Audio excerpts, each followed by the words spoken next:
Hello, everybody. I am Zenith will rule, and welcome back once more to the Disney debate, where Cat Mac, Y2 Staller, and I discuss Disney films, Disney products. Today is kind of a special occasion. There have been a lot of special occasions recently for the podcast, but today is especially a special occasion because today marks the end of the 1950s.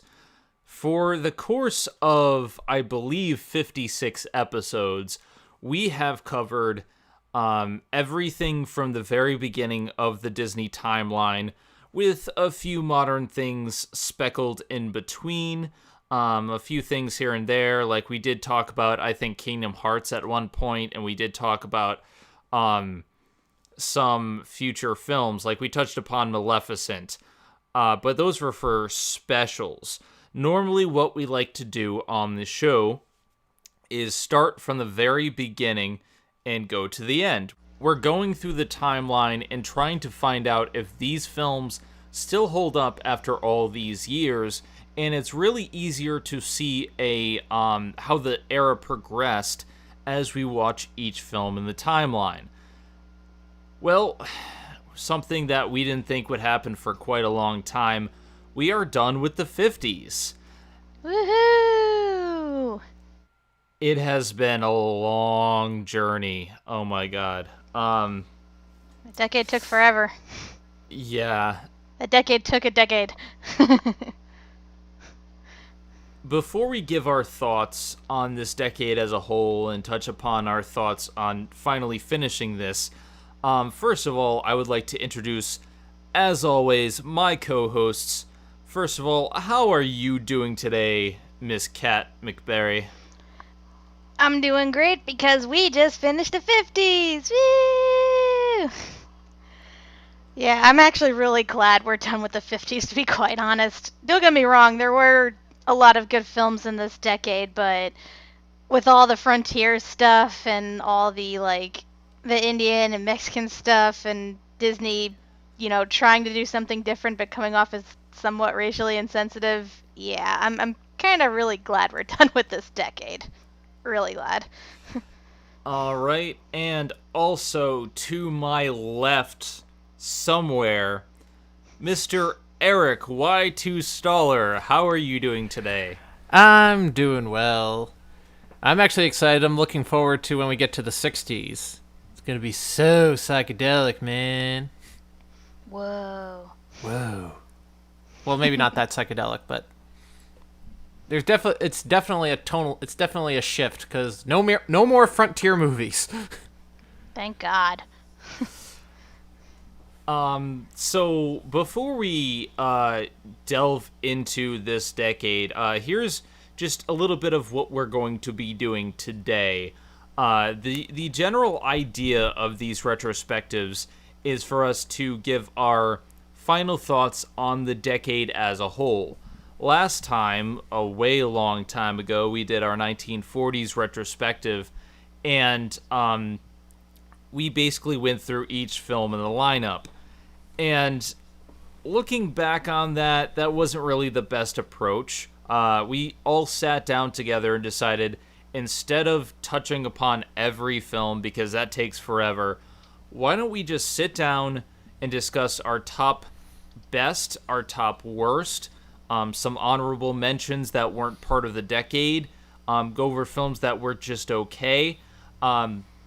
This is essentially supposed to be a look back at how this decade went and if it was a success or not. I'm going to save my thoughts for last.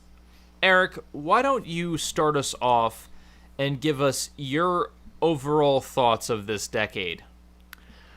Overall, I mean, this decade was this was kind of where the live action Disney stuff are starting to pick up, because unlike the previous decades, like in the 30s and the 40s, much of those previous decades were more focused on, it was more heavy on animation.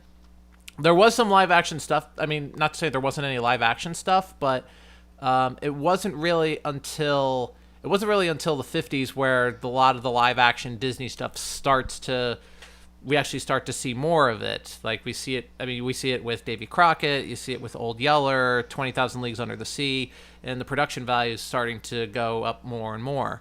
It also helps with the advent of television, also with the increased competition at the time. I mean, now TV and movies are work together simultaneously, but at that time, this was kind of where Disney stepped up its game, particularly in the live action area, and seeing some of the stuff. I mean, there's not a lot. There's a few that are still deemed as Disney classics, but we'll get more into the actual live action Disney classics once we get into like the 60s and the 70s. So this is like, it's a good start, but it gets better with time. It gets better as we move along. With that being said, let's move on to Kat. Kat, what do you think of this decade of things? I think this was a very bipolar decade. And I don't mean in terms of like quality, I mean in terms of theme. Because when you think about it, when you start off at the 50s, pretty much all the stories all the stories that we're getting are fairy tales.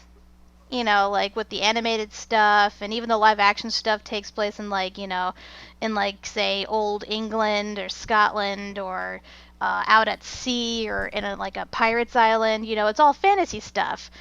And then, like, suddenly halfway through the decade, we start getting frontier stuff.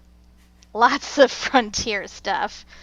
And it's like that for a while, up until the very end, when finally we start getting fantasy stuff again. Like, I get it was like the times, because cowboys and Indians were a big thing, and everyone was all into like shooting off rifles and playing cowboys and Indians and stuff. So, but I don't know, like, I mean, I like this decade. I like a lot of the films in this decade. It just, to me, feels a bit, disjointed in a way, because it's like when it was just you and me, Zen, we were just doing fantasy stuff, and then when I came back, suddenly, oh, we're on the frontier again and again and again.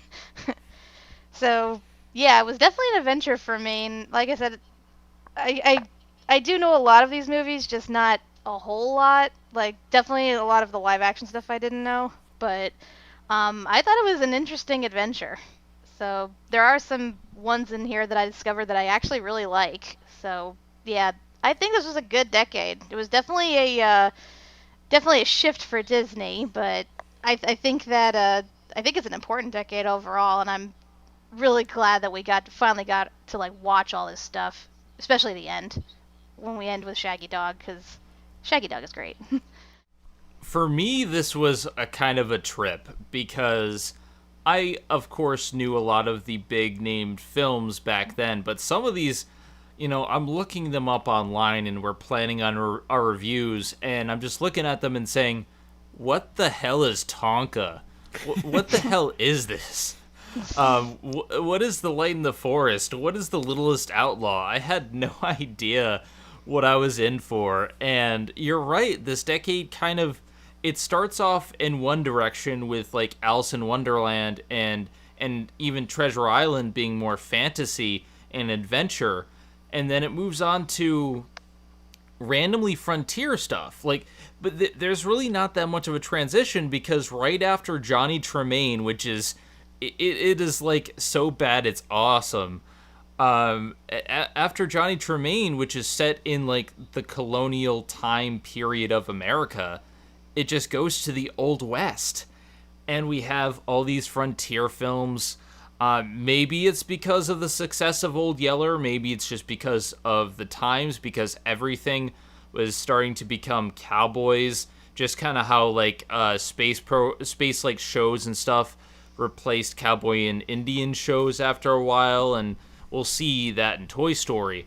But it's kind of an interesting thing to me, because it's kind of like how, how people used to listen to the old school like radio shows, like the serials, with like The Shroud and The Shadow, and those used to be the big success stories of the day. And comic books and stuff like that used to heavily feature these dark and gritty heroes who are like almost like Batman, but they were replaced by the Western, much like Disney replaced their fantasy shows with Westerns, and it's a jarring shift, but I can understand why they did that. That being said, I didn't like most of those Frontier films. I'm not a big Frontier girl, you know. I don't really I don't really like the Frontier all that much, and in general I found a lot of these films boring, but even then, like, this is still an interesting decade to look back at and see how things started, and then it ends on the Shaggy Dog. It like they abandoned the Western almost like immediately at the end of this decade. I mean, we had Darby O'Gill, and then we had a couple others. Like Third Man on the Mountain is kind of similar, maybe, but I mean, then we end on the Shaggy Dog, which is a little bit more modern. It's weird how they went about this decade. I'm really glad that we sat through it, because one of the reasons why I do this in the way that I do, and I planned this way for a reason. When I first started doing this, I wanted to tackle things from the very beginning to the very end, and the same thing with franchises, like how we covered the Shaggy Dog, to see the evolution of things. And the same way we saw how the Shaggy Dog went from the beginning in 1959 to the end in 2006, it's the same way we can see this decade. I planned this on purpose because I wanted to see how it would evolve, and really it's been interesting, if nothing else.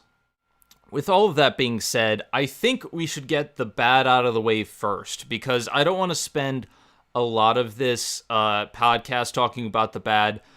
Let's leave all that negativity from the 2000 Shaggy Dog episode behind us. But I do want to thank all the people who watched and commented and liked, because this was one of our more successful episodes. People were actually waiting for the Shaggy Dog, the 2006 one, and when it came out, like, a lot of people were really sharing and tweeting, and I really do appreciate that. I think we can all appreciate the amount of effort you guys put in, so thank you. Thanks, guys. Thanks, everyone.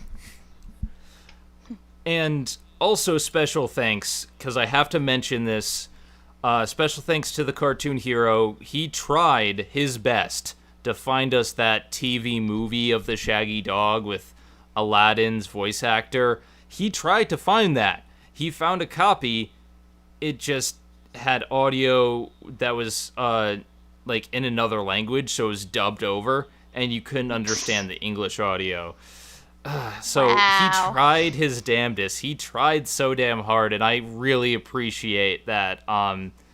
Thank you, hero. I gotta do something for you to repay you, but thanks. In any case, what I think we should do here is we'll state our bad films. We're gonna do a top 5. And I say we do kind of a round table where we each do one number first. Like, say, okay, my 5th is this, your 5th is this, and then so forth, and go round table from there. We should also mention that, like, just to start off with, not all 3 of us has seen, like, all the films. Like, I know Zen has, but I haven't seen certain films, Eric hasn't seen certain films, so if our lists are a little bit different, like jarringly different, that's why. I think, though, that our top 5 are pretty much going to be similar, though, because despite a lot of, like, the films, a lot of our negative opinions about certain films, there really wasn't much that we disliked. Like, I can only really say there was 2 films I saw that I outright hated. So this list was a little bit hard to do. So again, forgive us if we had to kind of stretch for some of these. Okay, so I'm gonna start us off with my bottom, like the least worst film on the list. Number 5 for me was Westward Ho! The Wagons, because while it was better than some of the films that we're gonna touch upon later in this list, I kept looking at my watch throughout the entire film, and I just remember just not enjoying this film all that much. It it was not fun, and it was not fun to really have to watch it a second time for the recording. So in general, I didn't have a fun time with Westward Ho! I'm gonna have to take your word on it because that's one of the films that I haven't seen. Although from what Eric told me, yeah, it's pretty much what you said it is. Yeah, you weren't missing much. Just another chapter in the Lost Saga of Davy Crockett, right? You can kind of pass it off that way, in a sense, because it has the same actor. Yeah, the long saga of Davy Crockett, how he eventually ended up in a different time period altogether. Because he's that awesome. Davy Crockett, traveling through time and space. Davy Crockett, Time Lord. So that's my number 5. Kat, what was your number 5 for worst films? I actually don't have a number 5. Like I said, there wasn't many films on that we saw from this decade that I outright hated. Like, there was ones that I thought were a bit boring, but I didn't think they were necessarily bad. So honestly, there's out of everything like that I really went back and like, tried to look up and like re-listen to, I pretty much only came up with 3 things I really don't like. So I'm afraid you're going to have to pass me for like the next 2 rounds. Real sorry. That's no worries. I mean, I have seen a little bit more than both of you guys. It's just the nature of this decade, unfortunately. But, Eric, do you have a number 5?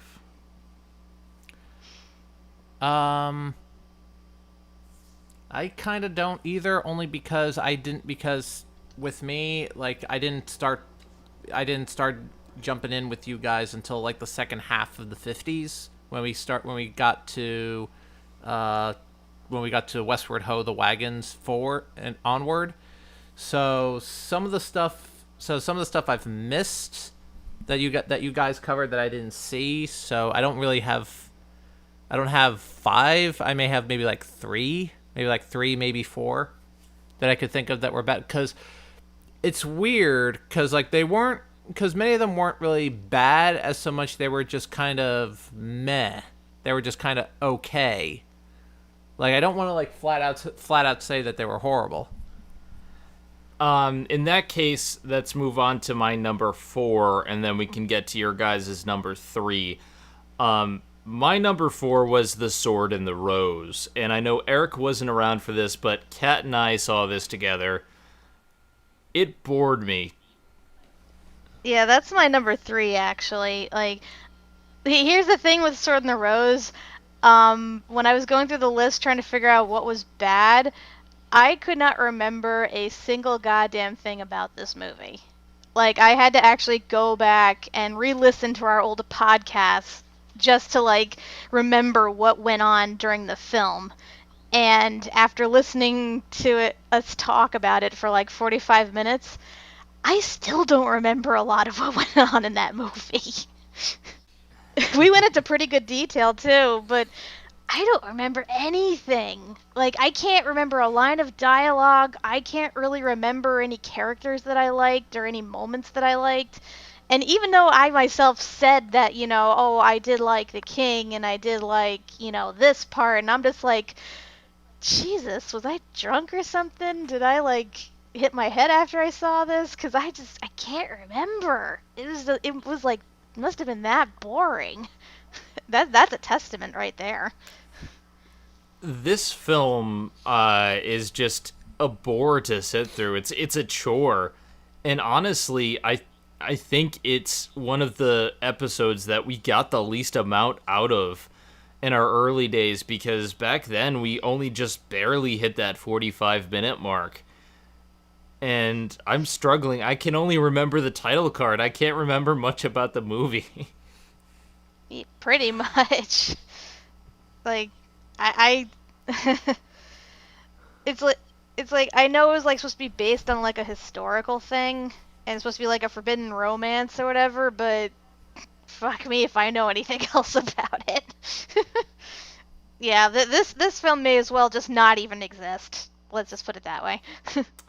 Eric said he didn't have a fourth in his top bad films, but my third is very close to his heart because this is one that we only did together. The third in my top 5 worst films of this decade was Johnny Tremaine. Johnny Tremaine is one of those films that it was made in a time where they're trying to act sincere, but it comes across as cheesy. It has not aged very well. The effects are very bad. It feels like Liberty's Kids TV show. It is one of those films that does not deserve to be watched, but it's so bad, you guys gotta see it. See, this is where I kind of, I'll agree that I'll agree to an extent because it's not like my worst movie that I've seen in the 50s, but like I'll at least keep it at a number 3 only because to me I can appreciate cheese, both literally and figuratively, but but to me I don't mind cheesiness. I don't mind camp. I don't mind campiness if it's with good intentions, and I think this film was made for the most part was made with good intentions. I don't think it's atrociously bad. I've seen far worse films than Johnny Tremaine, and one of them, the one that's the worst of the 50s, is way worse than this. But it didn't irritate me as much. But I mean, I saw what they were trying to do, and I mean, in a way, it does have a legacy. I mean, the reason why we have, the Liberty Tree in Disney World and Disneyland in the Liberty Village, that's from Johnny Tremaine. So at least that movie still has a legacy to the point where they actually put something in the park. So I can't say I hate it as much as Zen has, but it's not. I could see that it hasn't really aged too well. And I just haven't seen it at all, so yeah, no opinion. All right, moving on to my number 2 worst film of the decade. This is something that me and Kat can agree on. I don't know if Eric has seen this one, but The Littlest Outlaw. This led to an episode that was perhaps my least energetic episode. Littlest Outlaw, there just wasn't a lot to say. Yeah, it was. Oh God. It feels like it was trying to do a cliche plotline, but it failed miserably and came off as more boring and stereotypical than anything. It felt like it was trying to do so many different things at once.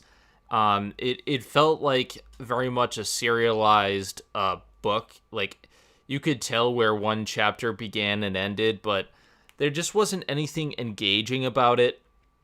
And to this day, this is probably one of the most boring films that we've had to cover. And boring films, unfortunately, usually lead to somewhat boring reviews because most of it is just saying nothing's happening. It's just one of those films where I kind of wish we hadn't seen it because it wasn't worth covering. It was not worth our time. Yeah, it was not worth the, $5 we paid on YouTube to rent it. It wasn't so much that it was boring, it was that it was annoying and boring. I just remember it being one of the first films of this decade that I outright hated. And it was mostly because of the lead, because, like, like, he's supposed to be this kid who's rescuing this horse from a bad situation, but rather than, explain his situation to people that can help him or find a way to, like, save the horse or whatever, he he just kidnaps the horse and he goes on this, like, crazy adventure which keeps getting himself and the horse into bigger trouble. He causes trouble for people around him, and he does not take responsibility for any of his actions. And at one point he even endangers the horse in his mad attempt to, escape people that are chasing him. And it really annoyed me because they're trying to make this, one of those a boy and his animal type dealies, but it's like you don't really feel anything between them. Like, sure, the boy has an affection for the horse, but then he doesn't really, like, he values his safety so much that he's willing to risk his safety at all costs to save him. Like, try to figure that out. I just this film just is so friggin' annoying, and yeah, I do wish we hadn't seen it. The pains of making a show where we do not skip anything. Eric, did you have a number 2 for this decade? My number 2 is Westward Ho! The Wagons, because this movie was just so it was just so drab. It just went on. It just went on, and like there was stuff going on, but it wasn't really particularly interesting. I think I was only watching it because Davy Crockett was in it, but sure, it was playing a different character, but it might as well have been Davy Crockett. But watching this, it just kind of just go like a sequence of it's just a sequence of events of things that just happen, but nothing really. There wasn't so much of a central plot tying with it, except that they're just going west, but and like just the pacing of it just kind of is just slow and all and yeah, and even when something remotely interesting happens, it's like, wait, what? It's like, what just happened? It's by that point you're just kind of bored with it. It's just, ugh. It was a bit of a slug to get through. The only thing that I will give Westward Ho that it gave us was that clip of the boy playing with that yo-yo thing. That's like the only thing. There was just so much crap in Westward Ho, and it was not fun to sit through. All right, we have reached the top, the worst of this decade. I'm not going to really surprise many people with this pick, because we at one point declared it was the worst film that we'd seen on the podcast. It has since been replaced a couple of times. But The Light in the Forest is simply the worst from this decade that we had to sit through. It is racist. It is boring. It is unpleasant.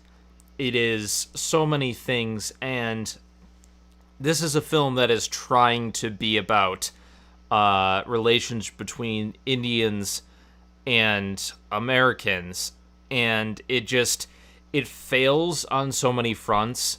I can give a film a pass if it's not directly about race, but if you're going to deal with this stuff, you have to do it right.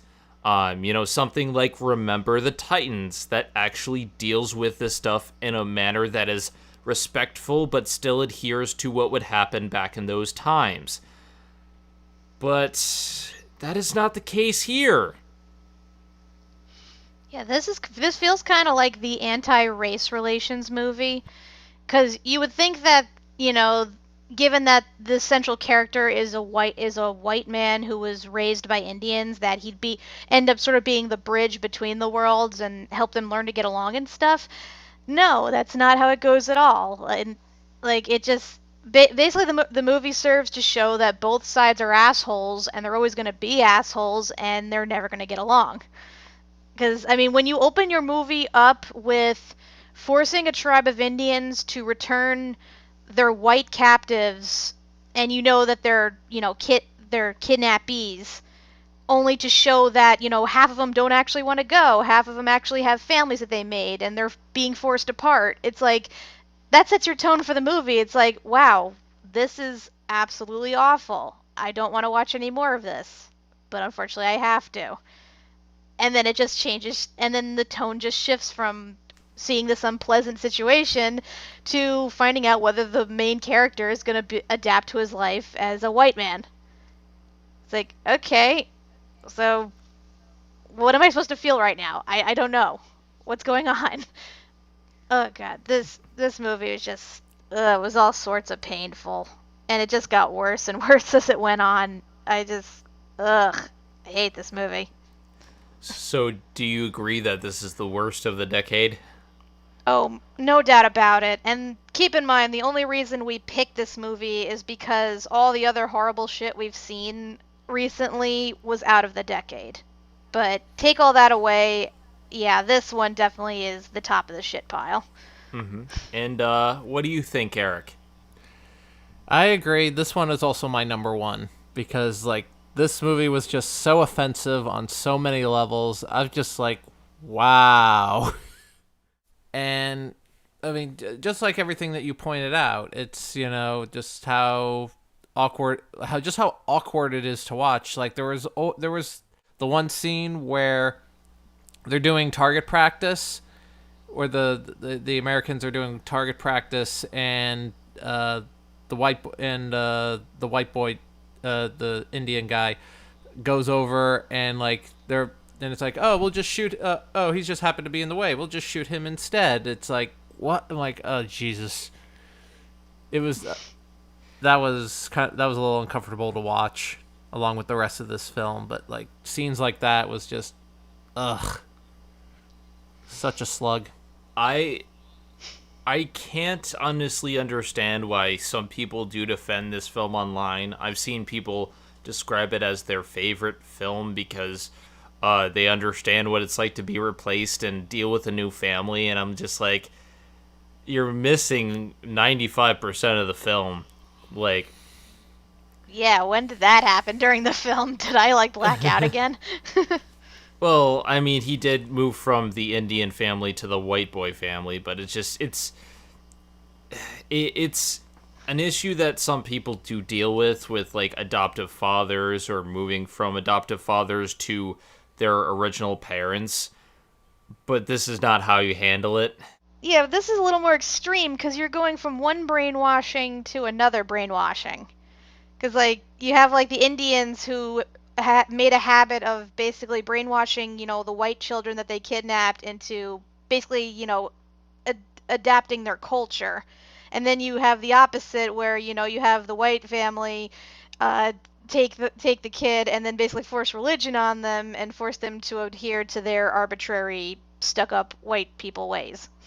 So it's one extreme to the other, and it's like so uncomfortable to watch. Like, I don't even think like adoption processes are like that bad. I mean, I'm sure there are, which sucks, but I don't like to see that in my movies. Like, especially if this is supposed to be like a happy whimsical Disney film. Yeah. This film is just bad. It's bad on so many levels, and I'm glad that we don't have to talk about it ever again. Never. Hear, hear. Now let's move on to some quick honorable mentions. These were films that weren't from the decade, but these are some of the worst films that we've seen thus far, and eventually we will have to come up with a worst list, like the top 11 or whatever Disney films that were horrible that we had to watch for this show or something like that. At the bottom of my honorable mention list, I have the Alice in Wonderland TV series. This is one that some people still defend because they grew up with the TV series, and that's perfectly fine, but it really has not aged, and viewing it as an adult, it's not fun. Yeah, it is. It isn't. I mean, granted, this show was obviously made with, little kids in mind. I mean, like little kids, little kids, like Barney level little kids. So, I mean, it wasn't meant for us. That's, I guess, the more kinder thing we could say about it. It's just, I know some kids shows, they can be enjoyed by everyone. Like I know Sesame Street can be enjoyed by, mostly be enjoyed by audiences of all ages. But this one kind of just, it there's nothing special about it. It goes down, the traditional like kid TV route, and I just love how even though it's supposed to be like a world where like full of zaniness, where and all this wacky like things that don't make sense can happen, they still keep a lot of it in the realm of logic and typical human world logic at that. So yeah, it made it both cheesy and boring, and that's kind of the worst combination you could go for in terms of a kids show. Yeah, it was one of those shows where when we saw it, I was getting really bored by like the 10th episode or something, because I know we had to watch at least an amount of these episodes. I can't remember exactly how many we watched, but there was enough to get an idea for the entirety of the show. And I do remember watching this as a kid, and I remember liking it. I just, looking at this with an adult mindset, it's not something I would enjoy watching as an adult. Eric, I believe you were with us on this episode. Yes, I was. Mm-hmm. What are your thoughts? Yeah, it does kind of seem a little corny coming from, looking at it as an adult, but I mean, I do vaguely remember watching this as a kid, vaguely, like it was beyond like really early in the morning. But I mean, I could see why I see how kids watching this, they like, how they liked it growing up, but it's one of those shows where it's like you like it you like it as a kid and kids like the show, but as adults it's like, the kids can watch it by themselves, like that kind of thing. Honestly, the only good thing I remembered about this series was Gilbert Godfrey in that one episode. But he's a delight no matter what he's in. Oh, yes. Gilbert Gottfried is always awesome. My next honorable mention is Cinderella 2. Now, this was near the bottom of the list because it gave me one of my favorite quotes of our show. It simply isn't done. Simply isn't done. Which is one of those running gags that I've been waiting to bring back, but only now have been able to fit into an episode. But Cinderella 2 was a fun episode to make. Not that fun to watch. Yeah, it's one of those straight to DVD things that that they attempted to make into a TV series but didn't quite make it. I don't know if that was like true or not, but yeah. When in doubt, if you can't come up with like a 90-minute plot, just tell 3 smaller stories and, they'll eat up enough of your time where you can abandon the kids for like a short time. That was basically what this was. It's such a shame, too, because Cinderella 3 is actually really, really good. It's possibly one of the best sequels in Disney history. Slightly underneath the Rescuers Down Under, because Rescuers Down Under is better. But, like, Cinderella 3 is really, really good. But this pretty much defeated the brand. When Cinderella 3 came out, I'm pretty sure there wasn't a large enough audience to really appreciate how good that film was compared to Cinderella 2.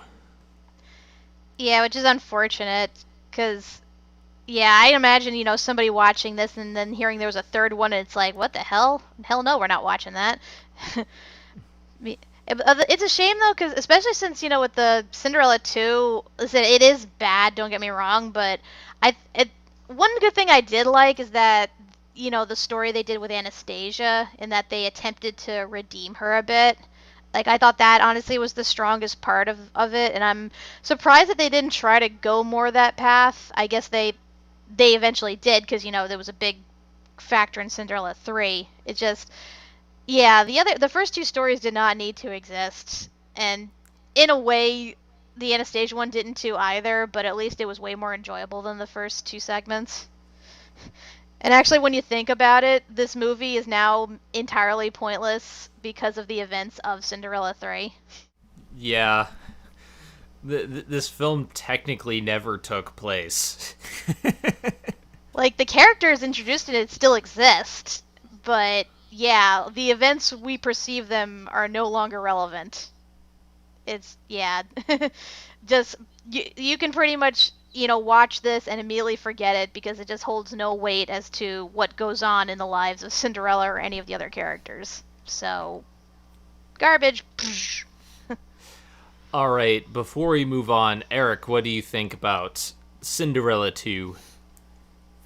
I don't have too much to say, only because, unfortunately, I was not with you guys at the time when you guys were watching this, but from what I remember about Cinderella 2, and yeah, I do remember, and you do have a point that what happens in Cinderella 2 doesn't matter because Cinderella 3 involves time travel, so... So it's like, oh, great, so it's entirely pointless. It does kind of make you wonder, when you get to Cinderella, when you guys got to Cinderella 3, were you thinking, like, did you think, like, oh, why couldn't this been Cinderella 2? What was the whole point of doing this one if you're going to do a third one and just have it, just be, like, time travel and stuff? Or did you see, like, 2 as more like a cash grab, like all the other straight-to-DVD stuff? Oh, a definite cash grab. There was no debate about that. Yeah, just like I said, we can just put this movie out of our minds from here on out because, again, nothing matters. It simply isn't done. Literally. The next honorable mention that I have is Return of the Shaggy Dog, because it was simply painful to sit through.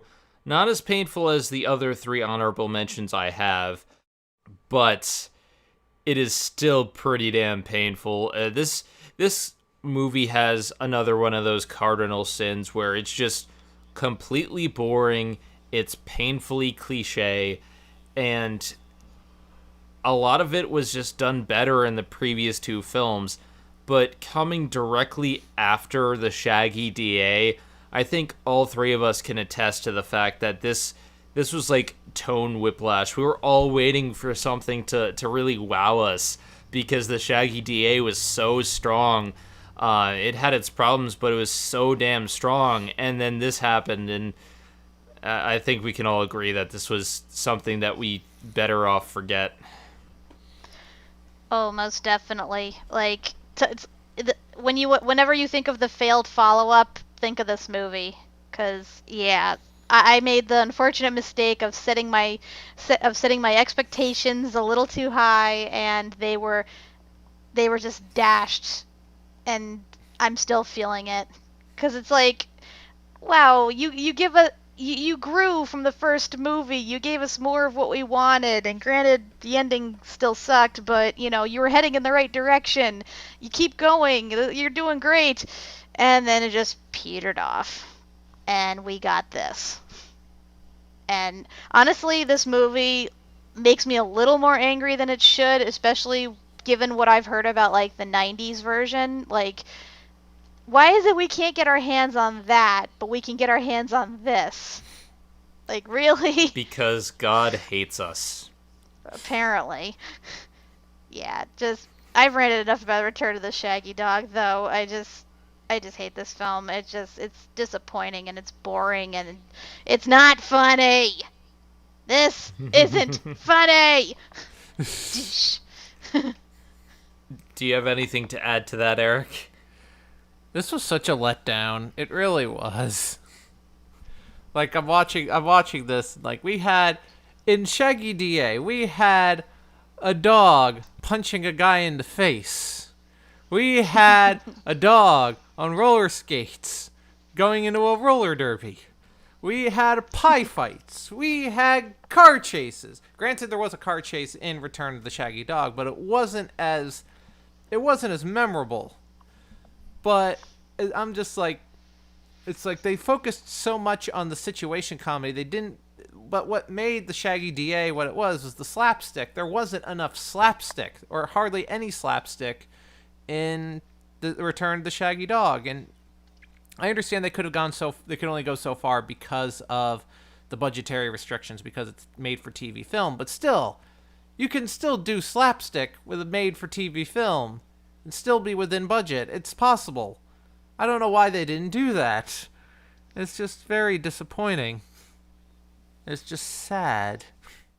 Yeah, the Shaggy DA gave us some really memorable moments. I will always treasure those until the end of time, and we'll bring them up. But let us forget the Return of the Shaggy Dog ever happened. Next honorable mention, I'm really, really hoping that eventually I'll forget about this thing. Maleficent. Maleficent, we don't really have to talk much about today because we spent a lot of time in that episode. It was like twice as long as a normal episode, so I don't want to spend too much time here. But Maleficent was a very big. It was not only a letdown, but it was like it hurt the reputation of the first film. Like the first film is great. Maleficent is a really bad follow-up, and even as a standalone movie, it would not have worked. Quick thoughts? Yeah, I this film made me mad because, this is supposed to be like the first like big kickoff to the new age of live action Disney adaptations, and it just failed. It just failed so bad because, like, you have the coolest character and then you strip her of everything that made her cool and try to make her into a woman scorned, and then everything else just got worse, and then add the crappy CGI and the bad acting on top of that, and it just was like a shitstorm. And it's so unfortunate because Maleficent's so great, and yeah, I hate this film. This would probably be my number 2 if it was official. That's how bad it is. Do you have anything to add to that, Eric? I was just confused throughout this whole thing watching it. I'm just like, the story itself, if it wasn't Maleficent, like if it was somebody else, this would have been an okay film. But the fact that you took someone who is like so notoriously evil, and you create this backstory for her, and like, wait, it raises some eyebrows because then it's like, well, wait a minute, she's all like supposed to be like evil and stuff, and she's just, like what Kat was saying, a woman scorned, and I'm like, I'm not sure I'm okay. It's like, I'm not sure I'm okay with this. I'm like, the story itself is all right overall, but like, does it have to be her? It could have been somebody else. It could have been a different movie entirely. But if they had a different main character, but I don't know. And somehow there's a sequel in the works. At least I think there is. But boo, I say. I don't even know if that's even getting off the ground. But we'll see. It won't, because I'm gonna find it and I'm gonna burn it first. It'll never see the light of day. The next film in my honorable mentions list is Savage Sam. That movie! Fuck that movie! Fuck it to damnation! Fuck that movie! Ugh! I'm sorry, go ahead. This for the longest time was the worst movie that we had watched on the show. I'm surprised it got dethroned so quickly, but the fact that one of our viewers vehemently defended the film also baffles me as well. Who can defend this film? This film is awful. It is so goddamn awful. Like, this is the follow-up to Old Yeller? Really? You give a bigger part to the most annoying character, and then you barely make it feature, like, the dog, who is not likable in the least. Like, and then you throw in like a boring story and boring dialogue and boring everything on top of it. Really? I don't understand. Somebody explain to me, please. There is no explanation. There is only Zool. Well, fuck Zool. He's an asshole. Eric, anything to add to Savage Sam? I almost forgot about this film. Like it was just For good reason. For good reason.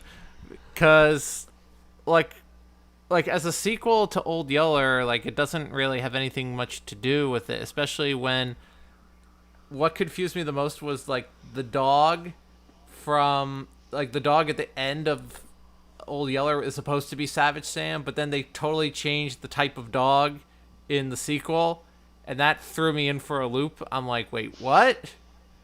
Hold on a second. Young Yeller perished in an unfortunate Arliss-related accident. You all know it. You all know that's true. This is a Young Yeller 2, or possibly 5. Young Yeller 2, the failed follow-up. It's like a small graveyard of all the dogs left over that Arliss has accidentally killed. I'm noticing a pattern here with a lot of the stuff on our honorable mention bad list. They're failed follow-ups to these films because, aside from Alice in Wonderland, which was a TV show, and, you know, you can take that for what it is, it served its purpose, but Cinderella 2, Return of the Shaggy Dog, Maleficent, and Savage Sam were all sequels that failed to live up to what the original film was. It just serves to remind us that sequels are a bad idea. Not always, but... But at the top of my honorable mentions for bad list is the film that we talked about last time. The 2006 Shaggy Dog, which is to date the worst film that we've ever had to talk about. We talked about it enough in that podcast, but yeah, it's not good. It's really not good. It is going to be the top of the shit pile for a while. God damn you, Iron Man. You took the words right out of my mouth. Screw that movie. Screw all these bad dog movies. Let's move on to something good. Yes. Before I start the countdown for our good list, I have 4 films that I'm gonna put in my okay pile. They were films that I couldn't really place anywhere on any list. They're okay. These were Tonka, The Vanishing Prairie, Darby O'Gill, and Robin Hood and His Merry Men. These films I don't consider bad. It's just they didn't give me enough material, and there's some parts of these films that are either boring or not memorable. Like Tonka and Robin Hood both have large portions of nothing, but Tonka at least has some good moments here and there, and so did Robin Hood. Vanishing Prairie is one of the 2 documentaries we talked about, and I think this was like the end of our documentary thing, because it's hard to find those nature documentaries. It gave us Scorpion Hoedown. So that was worth it, but on its own, The Vanishing Prairie I don't think was really too great. And Darby O'Gill. Now, this is something I want to address, because this to date is our most polarizing episode. Judging from the reaction, and I do not hate this movie. I know many people consider it a classic.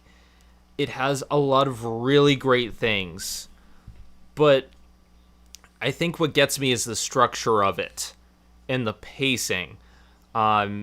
It's very much set in its time period, and there's a lot of stuff that I could not get behind. Eric liked the film a lot more than I did. So I'm just saying, like, I'm not knocking the film. I'm just saying I could not get into the structure of it. Any thoughts before we move on? I would like to share my honorable mentions list. It's actually a little bit longer than yours. I'm sorry to say, but I'll keep it brief. Cause like I said, when we were trying to compile the bad and good, that like I said, there was a lot of stuff that was like in between for me that I didn't necessarily love, I didn't necessarily hate, but I felt it merited enough to at least get a mention. So my list, real quick, is there's Third Man on Mountain. Like I said, I thought it was a good mountain climbing movie. The Living Desert. I mean, Scorpion Hoedown. What else do you need? The Shaggy DA, because it's a dog punching a guy. Come on. The Story of Robin Hood. I actually think it's, in a way, it's a little bit better than the animated one, but not by much. But it has a way more active Maid Marian than I've seen in a long time in a lot of other films. So it has that merit. Treasure Island, because it's Treasure Island. Come on, it's like the epitome of that story, and it gave us Talk Like a Pirate Day. You gotta love it for that. There's Rob Roy. I like it purely based on my personal heritage. That's the only reason I really like it. Plus, some of the cheesiness that comes with it as well. Tonka, like you said, it has its moments, and in a way, it is a good historical reenactment of Custer's Last Stand, so I can respect it for that. And then, of course, Cinderella 3, because it's arguably the best sequel released on straight to Disney DVD that we've gotten, like, ever. So it definitely has way better writing than it should, and it has, like, it's so much more compelling than so many other Disney sequels I've seen. So, yeah, that is my honorable mentions list. So, I know it's not everyone's going to agree with me, but that's what I think is at least worth the mention. And what about you, Eric? Eric? My honorable mentions, as far as my honorable, I kind of went with basically whatever movies that were, I didn't go with so much with the sequels per se as so much, I just went more with the movies that were released in the 50s. So I had Darby O'Gill. I had, what did I have? I had Cinderella, Sleeping Beauty. The first Shaggy Dog movie, and I also had Lady and the Tramp in there as well. Now, like I said, keep in mind that I didn't see as many of the 50s films as much as you two did, but that's kind of just what I went with. I think that's fair. I mean, I know like Lady and the Tramp isn't the most memorable. That I didn't like. I put on my good list, but it's not gonna make the top 10, unfortunately. Yeah, Lady and the Tramp is an interesting film in the fact that it has a lot going for it, but a lot of stuff doesn't happen. Like it has that middle act where nothing really happens, unfortunately. But otherwise, I think Lady and the Tramp has a place. Like the whole spaghetti scene is memorable, but yeah, it's probably just an honorable mentions. It's not really worth the top 10. Are you guys ready for our top 10 lists? Let's do this! All right. So for my 10th film on the good list, I had Peter Pan. I put it near the bottom of this list because of the controversy with the Red Man, and a lot of it is very dated. Like, if you just take a look at this film, parts of it are still timeless, like flying off into the second star to the right, straight on till morning. Peter Pan is a cultural phenomenon that they referenced years and years and years later, so it has a place in history, but the actual film, it has not aged well. And there's a reason why I usually go to either the Mary Martin Peter Pan, which is at least a little bit more sensitive, and it's fun, or I watch Hook, because Hook is fantastic. Hell yeah. Oh yeah. All right. Eric, why don't you give us your number 10? Unfortunately, because I didn't see as many films as you guys did. I only have enough for like a top 5, but that doesn't mean I'm not going to comment on what the two of you have said with your stuff. So what do you think of Peter Pan then? I really like Peter Pan. Like you said, like there are other versions of Peter Pan that there are other versions of Peter Pan that have done things a little bit better. Like you said, like you mentioned the Mary Martin version. You've mentioned Hook. I would rather watch Hook, but the Disney version of Peter Pan is still enjoyable. Although I kind of feel like it does kind of go off a bit from the source material, and that's not and with this one, it's not necessarily a bad thing. It's still enjoyable. It does some things. It does some things on its own that works for them. So I actually do really like Peter Pan. Yeah, I enjoy Peter Pan, like, in ways a little bit more than you do, and in ways not so much. Like, the thing is, like, I think Peter Pan's a dick. Like, he's a glorified dick, Yeah. pretty much. He's the glorified man-child that all little boys idolize. And that's like, he's like the weakest thing in the whole story. But other than that, I think it's a good adventure film. And you get to see like all these like mystical, like all these fantasy things, and you get to fly. That's the best part, getting to fly. And the music's pretty good too. And plus you got Hook. Did you have a top 10? Yeah, my top 10, believe it or not, is actually Darby O'Gill. Like, It's coming back to slap me in the face.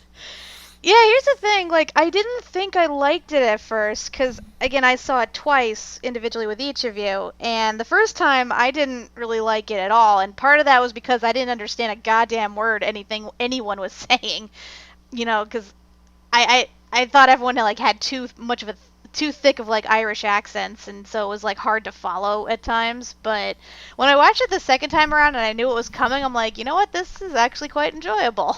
Because granted, this time I had the subtitles on, that helped immensely. But I think Darby O'Gill has like a certain charm to it. Like when most like holiday films have like their staple like thing, and I think this could be like a good staple for like St. Patrick's Day or something, since it's not exactly takes place during the holiday, but it has like a theme about it. But other than that, I like a lot of the technical aspects of it. Some of the effects are like really good, and the acting in it I think is actually even better, like especially from Darby and the Leprechaun King. And the music's actually somewhat enjoyable as well. So yeah, I kind of wouldn't mind watching this again. Like, if only just to like sing along to Darby and the King when they're singing that drunk song. It's just so enjoyable to watch them together, even if they do dick each other over a lot. They are enjoyable to watch, and that musical number is fantastic. I wouldn't mind watching it again at St. Patrick's Day. My opinion of the film is still kind of up in the air. This is one of those films that you gotta see multiple times in order to fully appreciate. That's what I assume anyway. Mm-hmm. And you already stated your thoughts on Darby O'Gill, right, Eric? Oh yeah, yeah. And with this film, what's always fascinates me is that this is Sean Connery pre James Bond. This is like one of his earlier roles. He's like just playing just playing normal, and it's actually pretty cool. And also, you kind of forget the fact that Sean Connery is Irish a little bit. So it was actually kind of fun to watch. And on a side note, Kat, if you think watching Darby O'Gill is hard, like you can't watch it without subtitles, try watching Outlander. I've already started doing that, but then again, I'm Scottish, so it's a bit easier for me in that regard. That you also have to watch with subtitles. Yeah. You kind of have to. Yeah, I am uncultured swine.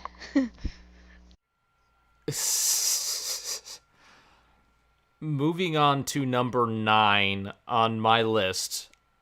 This was something that I kind of cheated on because I could not decide whether to put one above the other. For number 9, I have both Davy Crockett films.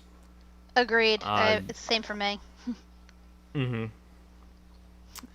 It's just, these films, while they all have their problems, like the first one has a problematic third act, and so does the River Pirates, actually. They also have this really engaging energy to it, and it's one of those things where I loved watching them as a kid. My mom nicknamed me Davy Crockett, and so they would call me Davy. But it's still stuck with me, and it's one of those films where it's still dated, but I still find a lot of fun into it, and that's why it's still lower on this list. But it has this charm to it where I love it. I love large portions of it. Critically, it's a little bit lower, but I still love it. Yeah, I agree. Like, it does have a charm about it, and also, arguably, it is probably the best of the Frontier films. Like, both, from a technical aspect and from an acting aspect, and I don't want to say so much of a historical accuracy, given that, Davy Crockett in and of himself is kind of, one of those tall tale characters, even if he is based on a real person. But, I mean, it's fun, though. I mean, it gets a bit racist at times, but that's to be expected. But, you're basically seeing this guy who's basically a god of the frontier, and just seeing him do all these things, half of which are, can be really hammy at times, but that kind of is kind of what makes it great. And plus that song. How can you not like the song? It is so easy to sing, and it is so riffable. And, I just love it. And that's not saying the second film doesn't have its merits. In ways, it's actually filmed and acted better than the first one. Plus, it keeps a steady. It's pretty much steady in terms of its watchability and the energy, and plus the plots are better threaded together. So yeah, definitely both movies have their equally good merits, and not to mention this is a historically significant film in and of itself. I mean, technically not film, it was one of their first TV pilots, and that kind of what launched everything. That's why we have the Disney Channel. So thank you, Davy Crockett, for bringing us the Disney Channel. And for bringing us Mike Fink, because Mike Fink is amazing. Mm-hmm. Oh yeah, definitely. Love that guy. Do you have anything to add to this, Eric? It's funny because I remember watching this with you, Kat, a while ago for your show, for your other show that you were doing. Right. And I remember we were watching it. We were trying to find jokes and stuff. And I remember at the very end, because the thing with Davy, I don't think I'm spoiling anything because this is history we're talking here, but at the end where he's at the Battle of the Alamo, and he's fighting, and the Mexicans are climbing over the wall, and Davy's fighting, and they gradually fade away, and then they have the flag, and there's fight for independence or whatever, something like that, and I remember they were playing the music, and I remember me and everybody that was sitting in the room, we were singing Davy Crockett died at the Alamo. I remember that because he just kept on fighting. That's what he did.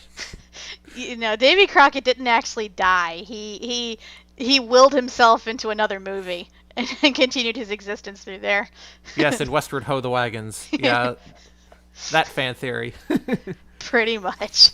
He faked his own death at the Alamo, and then decided to keep going west.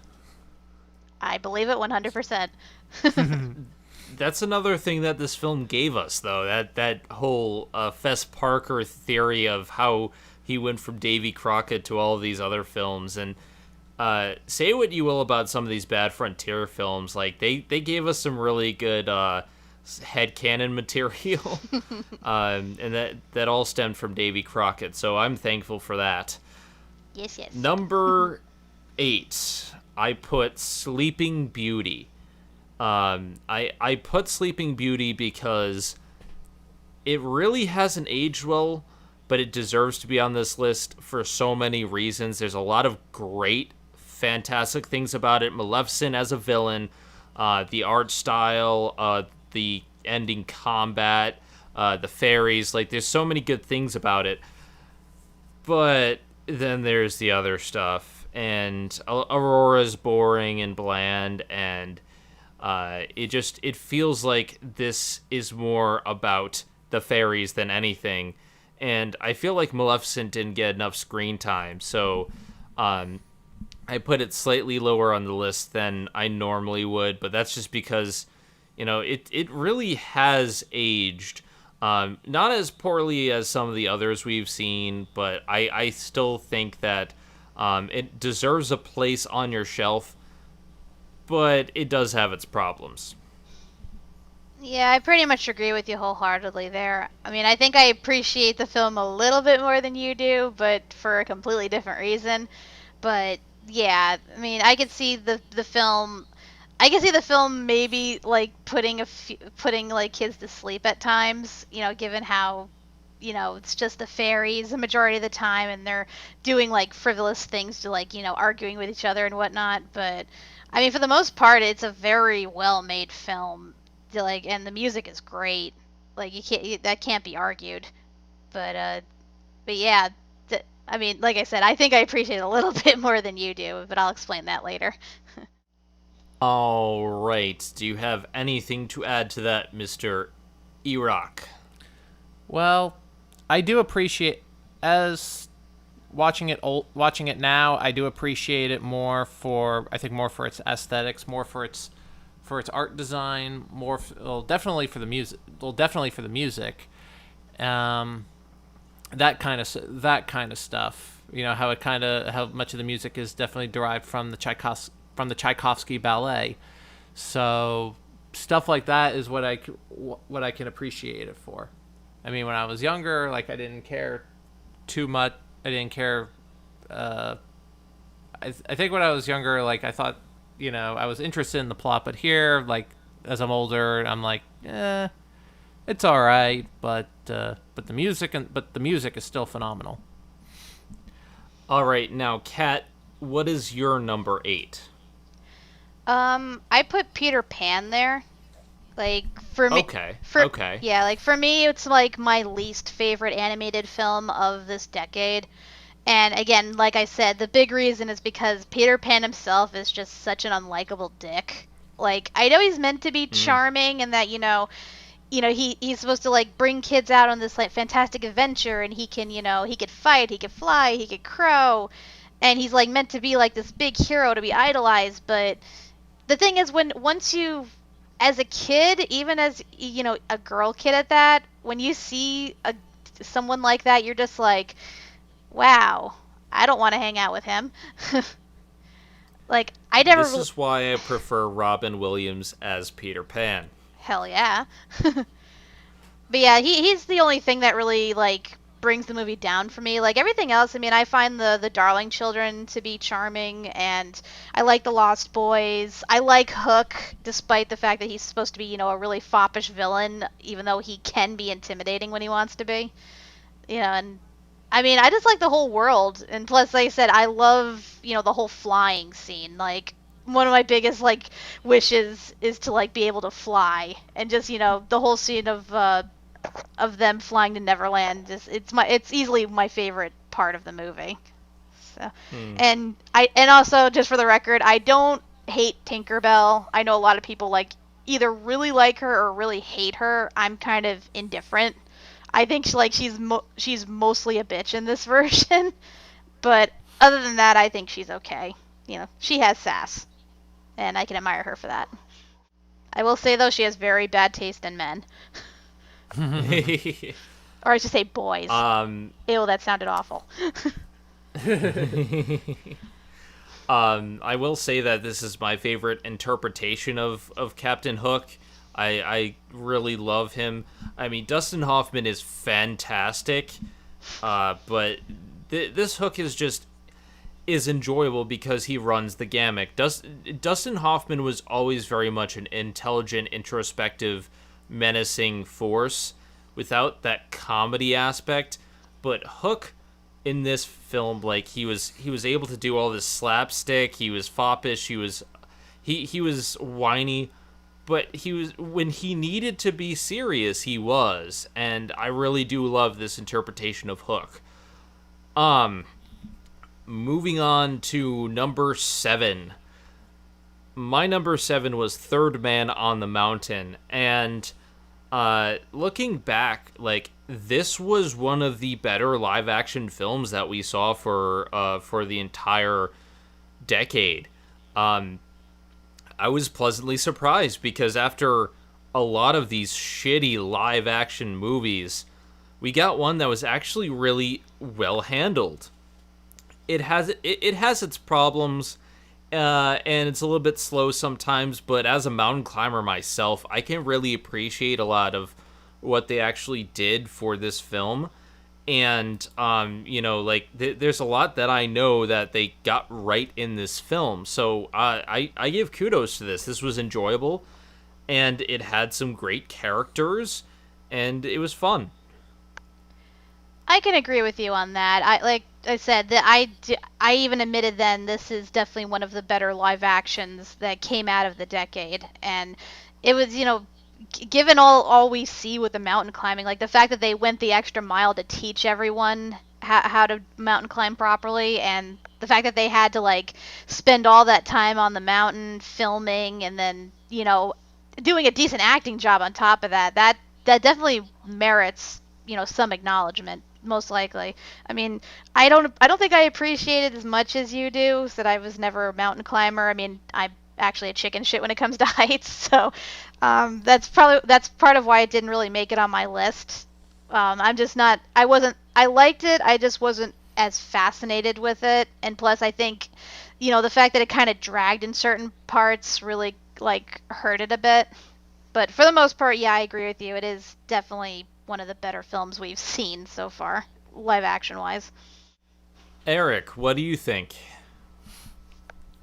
Unfortunately, I don't have too much to say because I actually didn't see Third Man on the Mountain with you guys. But um, from what you guys have been saying, it sounds like both of you actually this was a surprise for you, like one of your bigger surprises of movies that came out in this decade, because it sounds like both of you went into this pretty indifferent, and then you came out, you're like, oh, this was a lot better than I thought it was.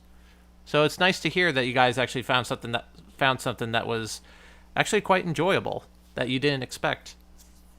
Yeah, pretty much. This was one of my more fun reviews, and it's actually gotten a lot more attention lately than some of our past ones. So I mean, like, this was a fun review to make. It was a fun movie to watch, and I have fond memories. But Kat, what is your number 7 for this decade? My number 7 is Alice in Wonderland. So yeah, with this one, here's the thing. I kind of have a love-hate relationship with Alice in Wonderland. Like, there are two big aspects of it that I really like, which makes me favorite a little more than Peter Pan. I like the Cheshire Cat.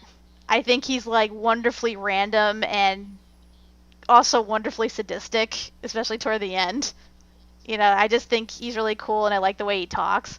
The other thing I like is the tea party scene. I just love that scene to death. It's like, I don't know what it is. Like, I guess it's because the interaction between the three characters, and you have like the March Hare and the Mad Hatter, and they're just so wonderfully crazy, and all the antics they do with Alice. It's just, I could just watch that scene and be completely satisfied with watching the whole movie. Like, the only thing that kind of brings it down for me is that everyone in that world is an asshole. Everybody. Like poor Alice, well, first of all, she goes into this expecting logic, which I guess since nobody actually explains to her the schematics of the world, you can understand why she tries to approach it from a logical aspect. But yeah, the fact that all the characters yell at her and berate her and treat her like shit because she doesn't adhere to their randomness, like, it gets frustrating after a while. And then you have like the bitch of the queen at the end who wants her dead, but for no other reason than because of a misunderstanding and because she throws her little bitchy tantrums. So, yeah, I mean, stuff like that kind of, I can't really watch this movie too much. Like, I'll watch it once in a blue moon, but for the most part, I will pick out those scenes that I like and I will watch them endlessly. And that's why it's my number 7.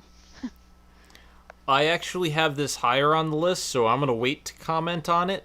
But I can understand your points, and I'll address them in a little bit. Before we move on, Eric, do you have anything to add to that? Only thing I can say with Alice in Wonderland is, yes, I agree with you, Kat. Like, all the characters are assholes, but I still enjoy this film. I love I like the zaniness of it, and the more I think about it, the more it's like, oh, sometimes you can't go through life, thinking everything logically. Sometimes there is no explanation. Sometimes life just throws a curveball at you, and you just gotta kind of roll with the punches.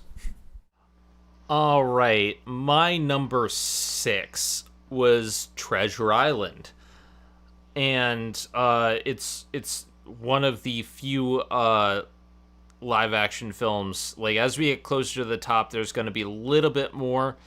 But Treasure Island, I put in the very middle of my list because I think it's memorable.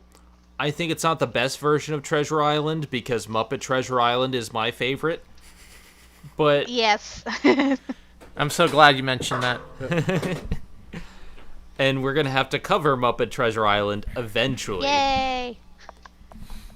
But this version of Treasure Island, I think, really got to me because I love Treasure Island. I read the book. I love it to death. I love pirates. Pirates are some of my favorite things. I mean, I review One Piece, so that should come as no surprise. But it just, the thing is, I love the story, and no matter how it's told and presented, I just love the outlying story. And this one certainly has its strange points, especially the main character, but I think the guy who played Long John Silver did a fantastic job.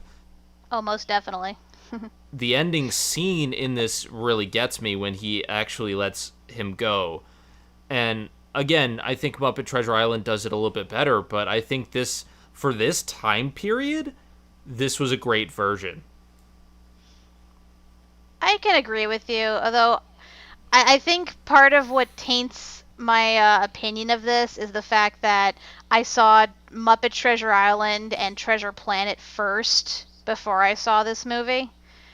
And compared to those two, like, this one to me just seems to be on the lesser scale.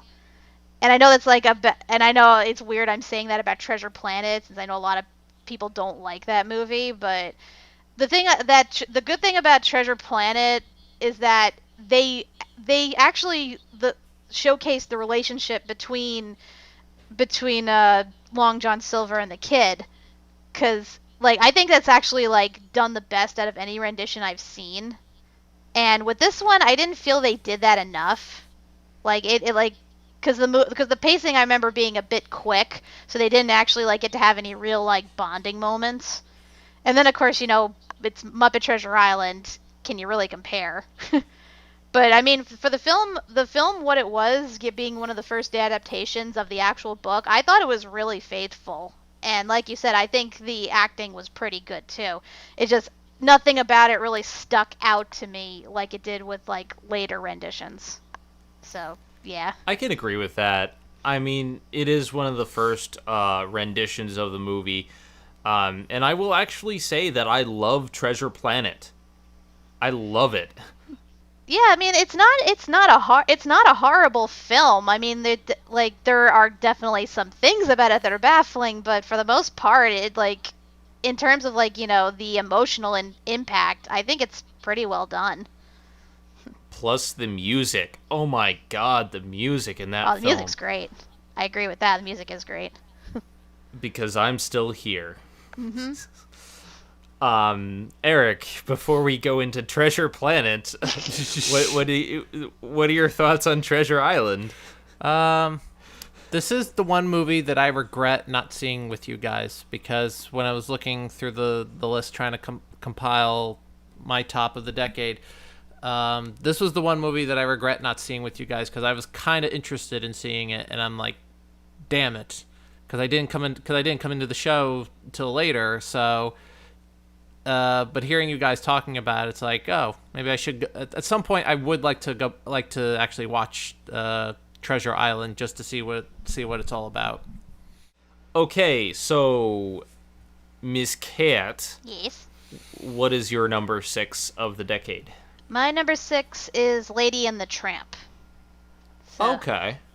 yeah, this one is like I feel one of Disney's more stylized films. Like it kind of has like a Rugrats feel when you think about it, and that pretty much everything is shown from a dog's point of view. Like you don't even see like the human faces for the most part, and I think that's pretty cool. Given all that they're able to convey without showing like any human faces.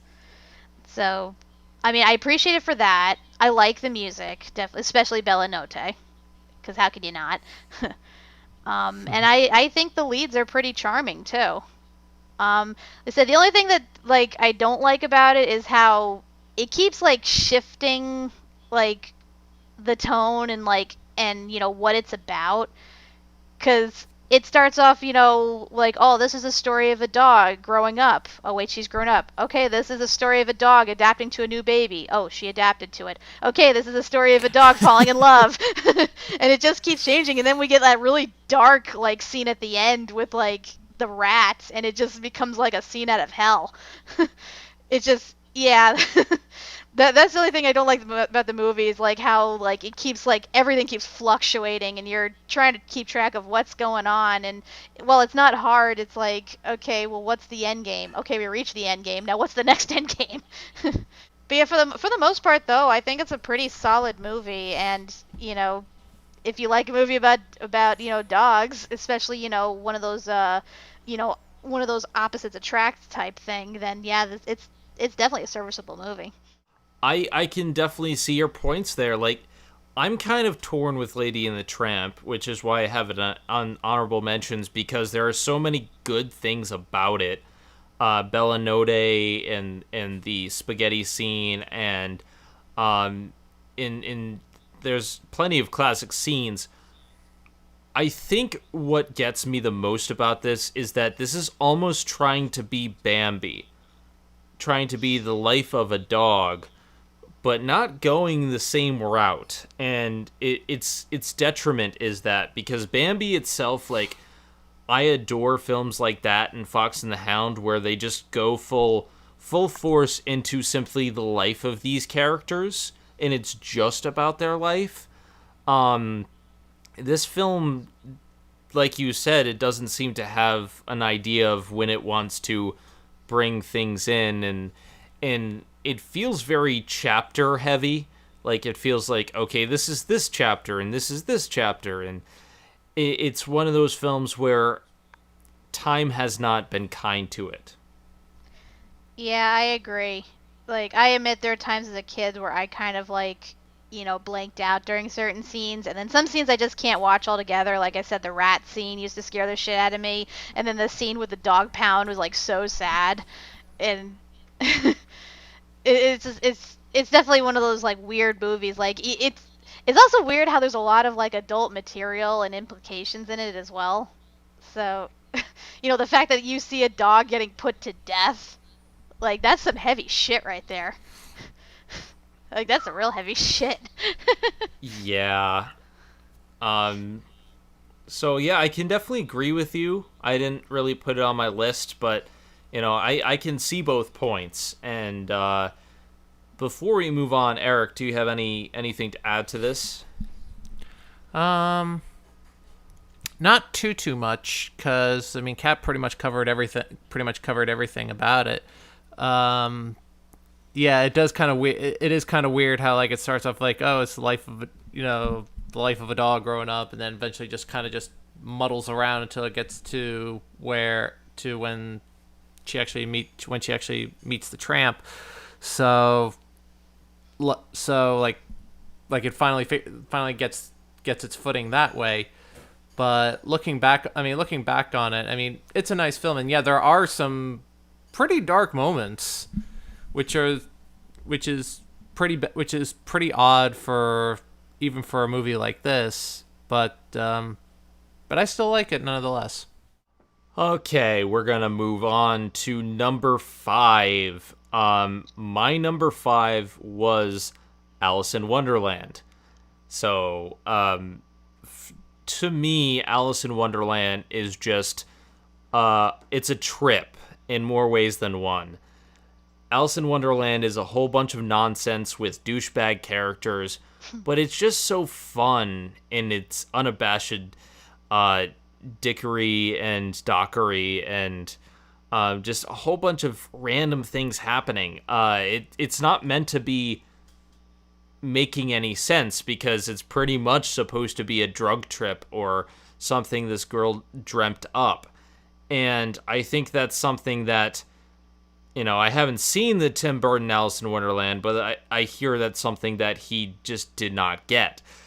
There's too much logic in the world, and there's not supposed to be logic. Your logic has no place here. The Mad Hatter, the March Hare, they're all here to just be mad.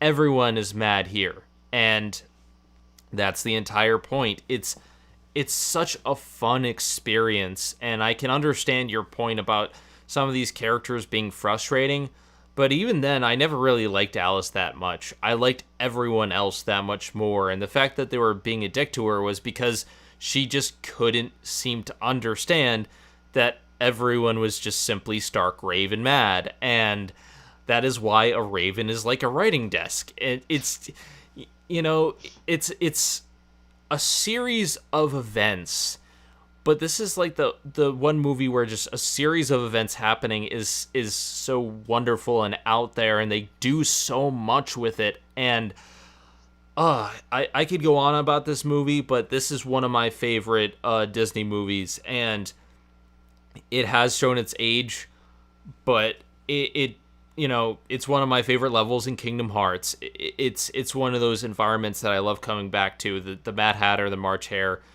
great characters. I love the caterpillar. Like, these are just things that I enjoyed. And while I'm sure that not everyone is going to like this, and you do have very good points, I love this movie. There is logic in what you say. Oh wait, no there isn't.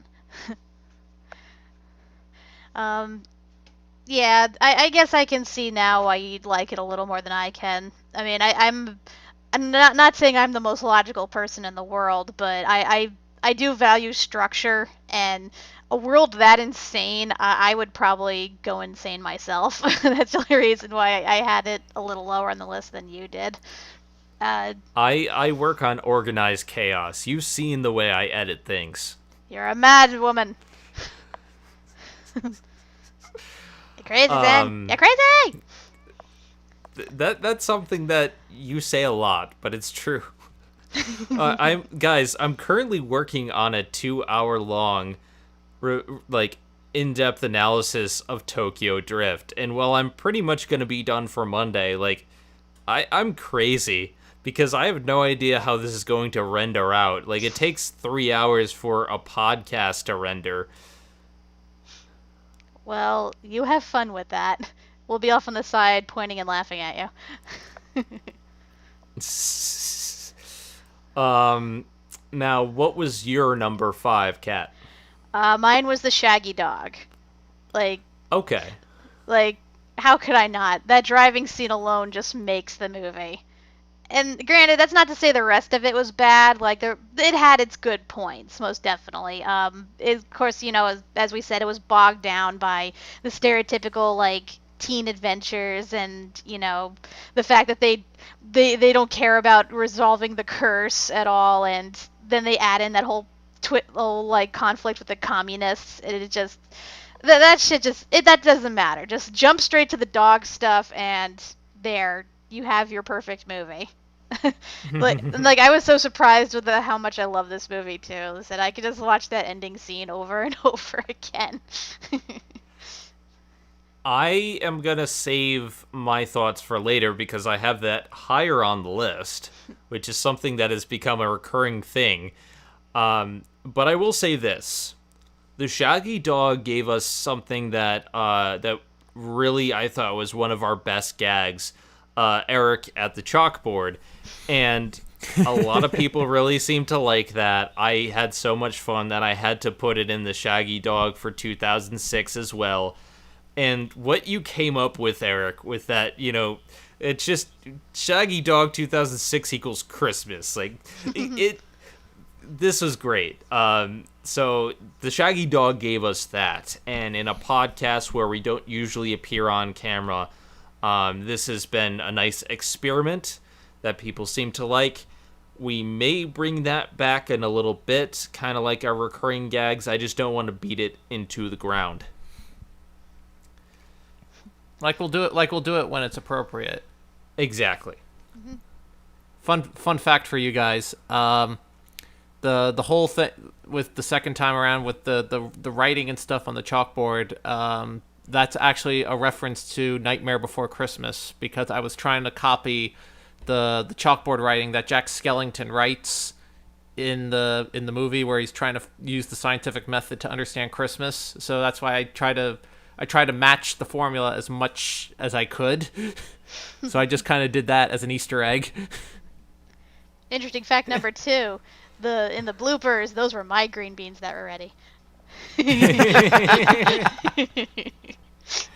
Oopsie. It was funny too because I remember when I had finished editing it, and I was about to render the Shaggy Dog. No, it wasn't. I remember after I had released that first Shaggy Dog one with the chart, you guys came back to me. They're like, "Where are the bloopers?" I'm like, I looked through all my files. I'm like, I don't have any bloopers.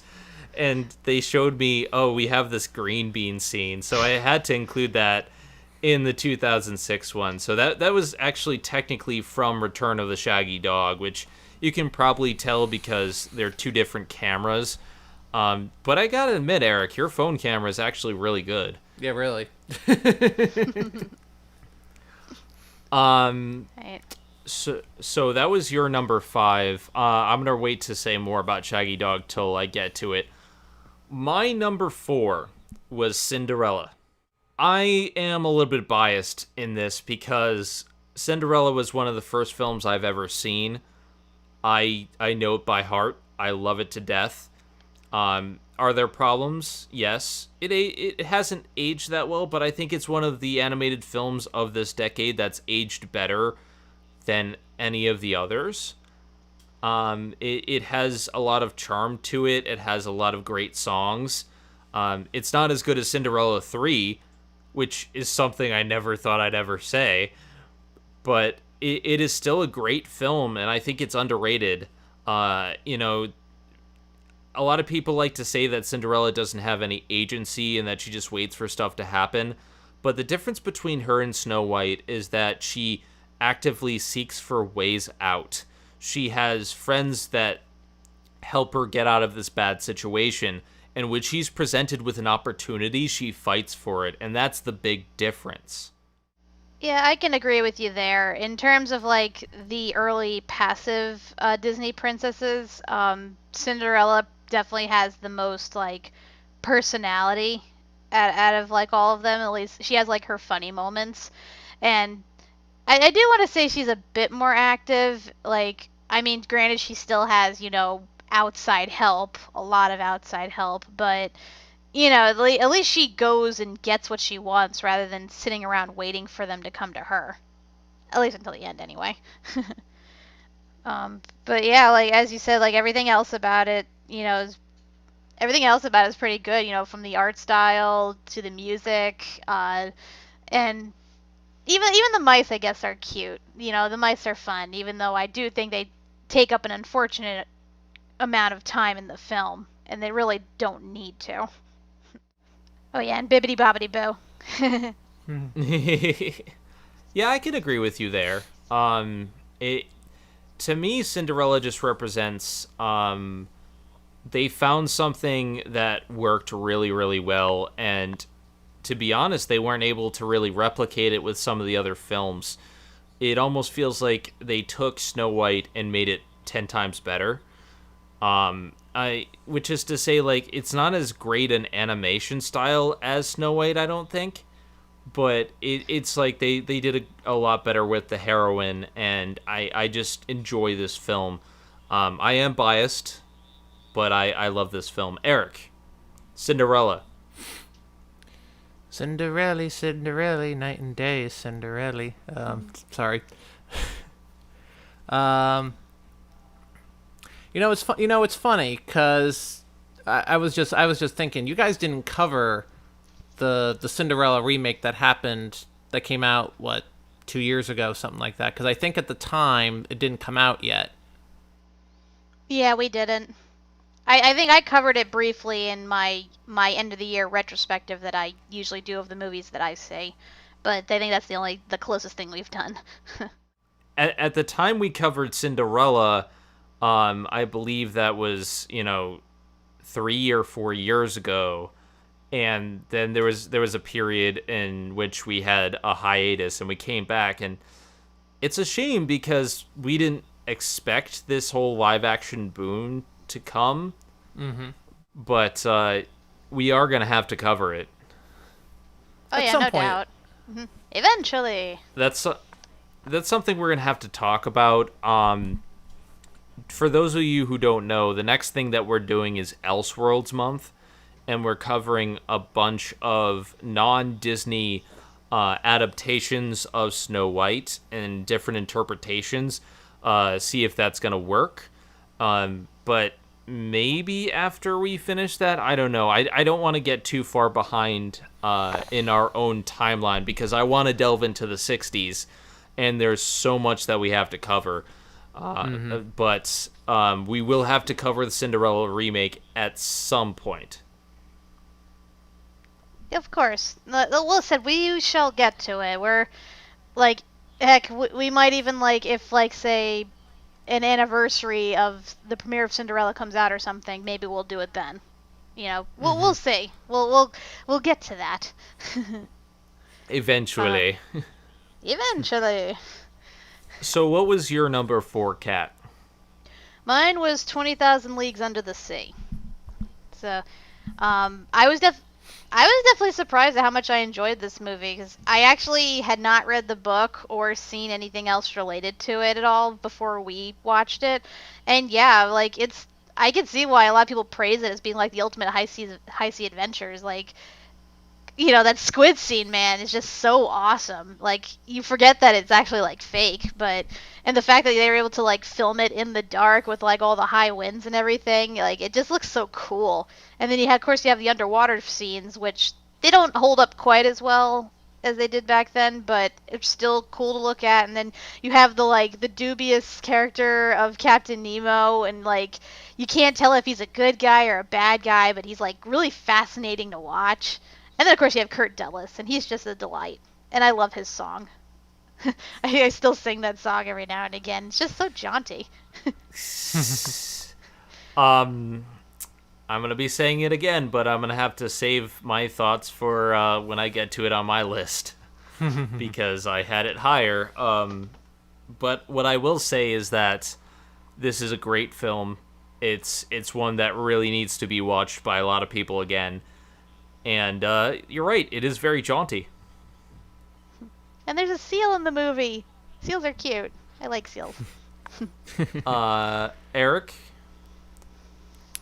I was actually surprised because I actually rewatched this recently.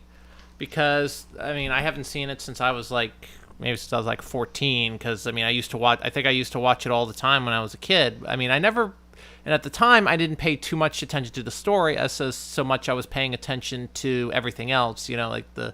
Like the scenery and the special effects and stuff. Like I was interested in that. But now that I'm older and I tend to pay attention more to the story, watching this again, all of a sudden I'm like, this is actually a pretty decent story. This actually holds up. I really do like Kat, you mentioned about Captain Nemo. Like you can't tell if he's a good guy or a bad guy, but he's definitely an interesting character because he's conflicted, because he's on one side he's kind of out for vengeance while he's also trying to live life out on the sea, free from everything, because he doesn't like how the way man is treating themselves, and he sees the ocean as his kind of serenity.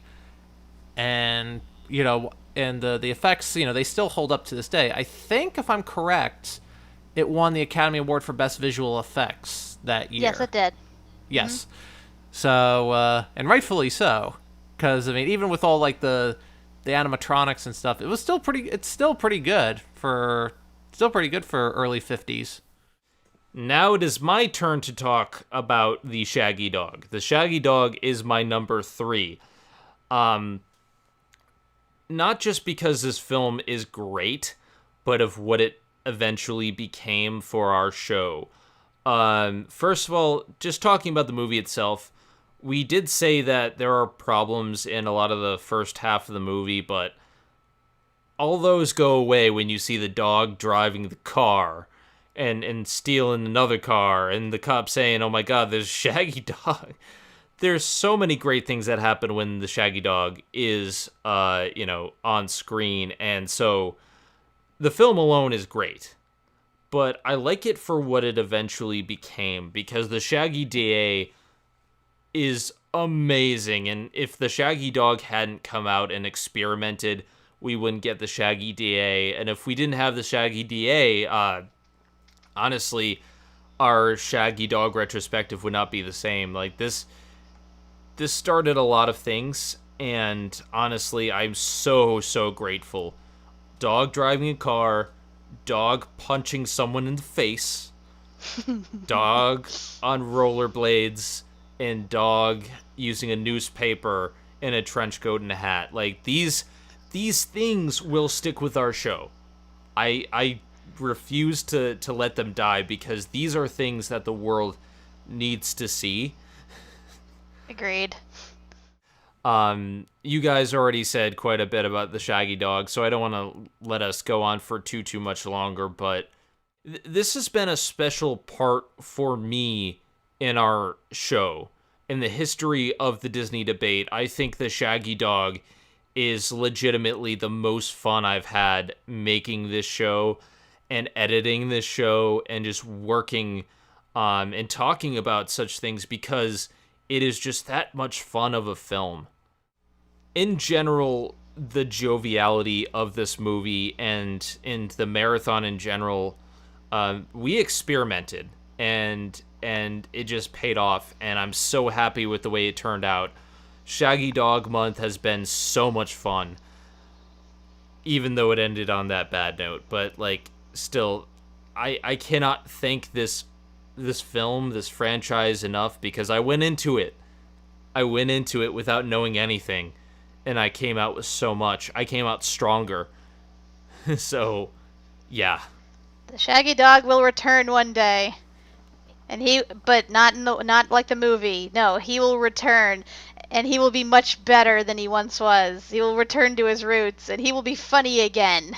And we can not boil down in a rage over the Tim Allen one any longer. Here's hoping one day, hopefully in the 20s, we'll get a new Shaggy Dog, and it will be glorious. I'm hoping. Please make it happen one day. The Shaggy Creators. Dog will live. Ah! Kat, what was your number 3? Funny enough, mine is also a movie starring a dog. Old Yeller.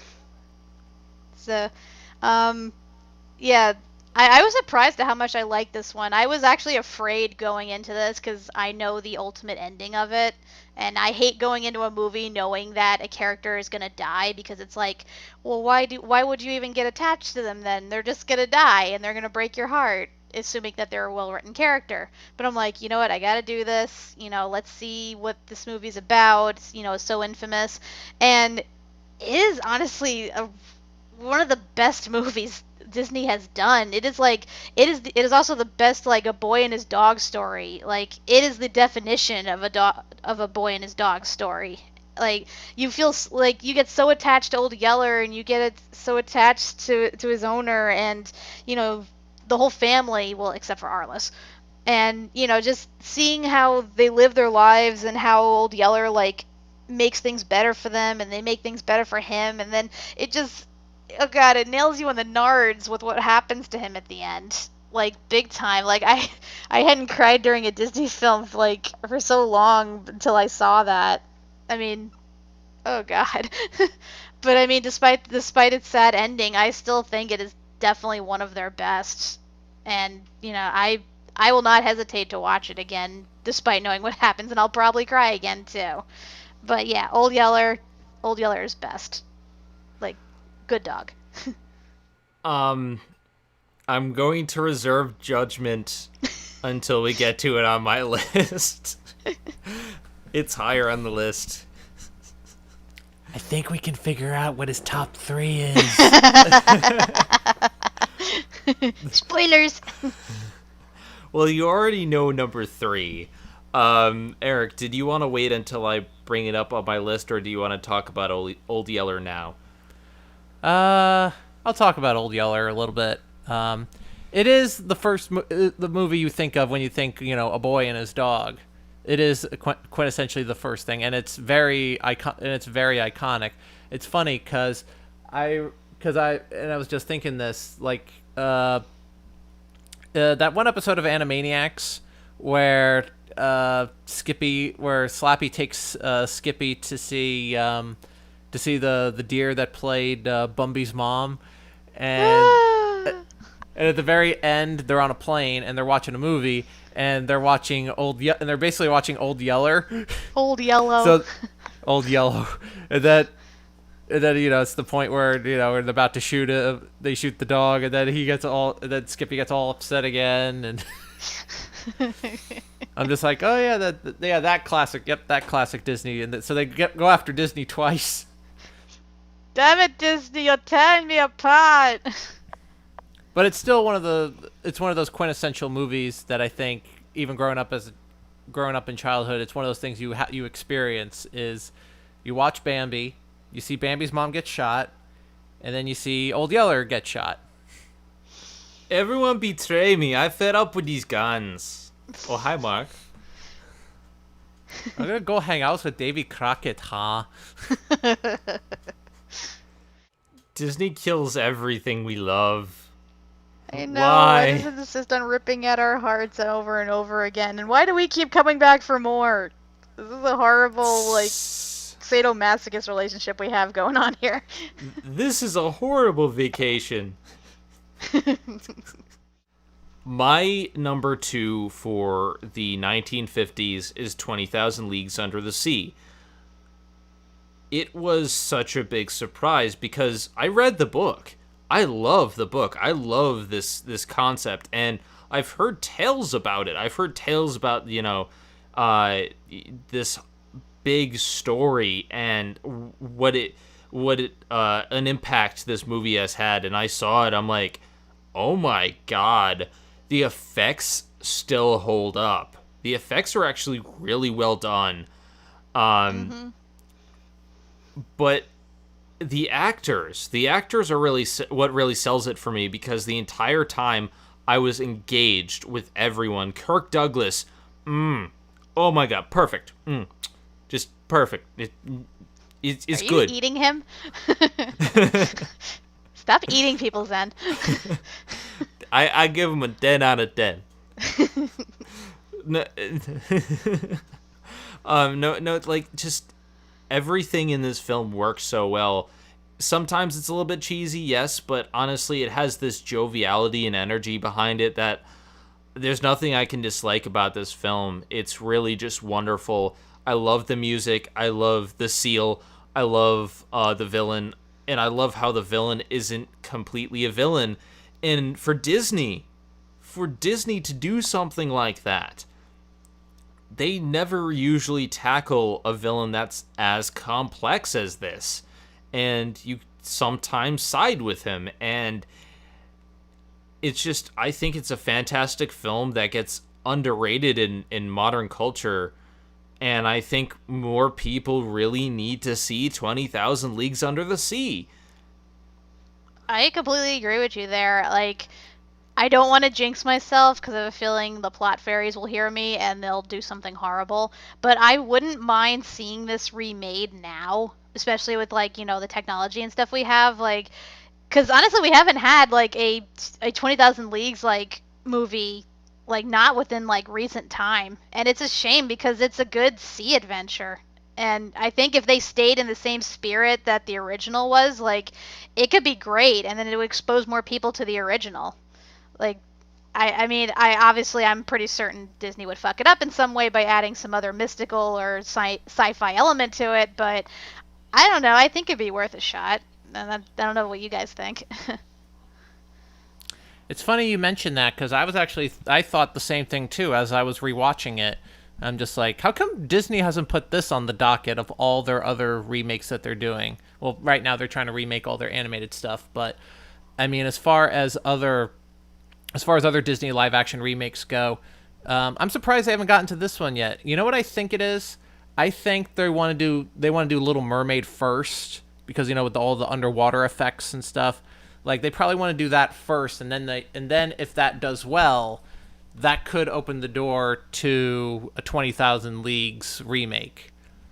Okay, I can see that happening. I mean, here's hoping they actually do it well. That's first and foremost.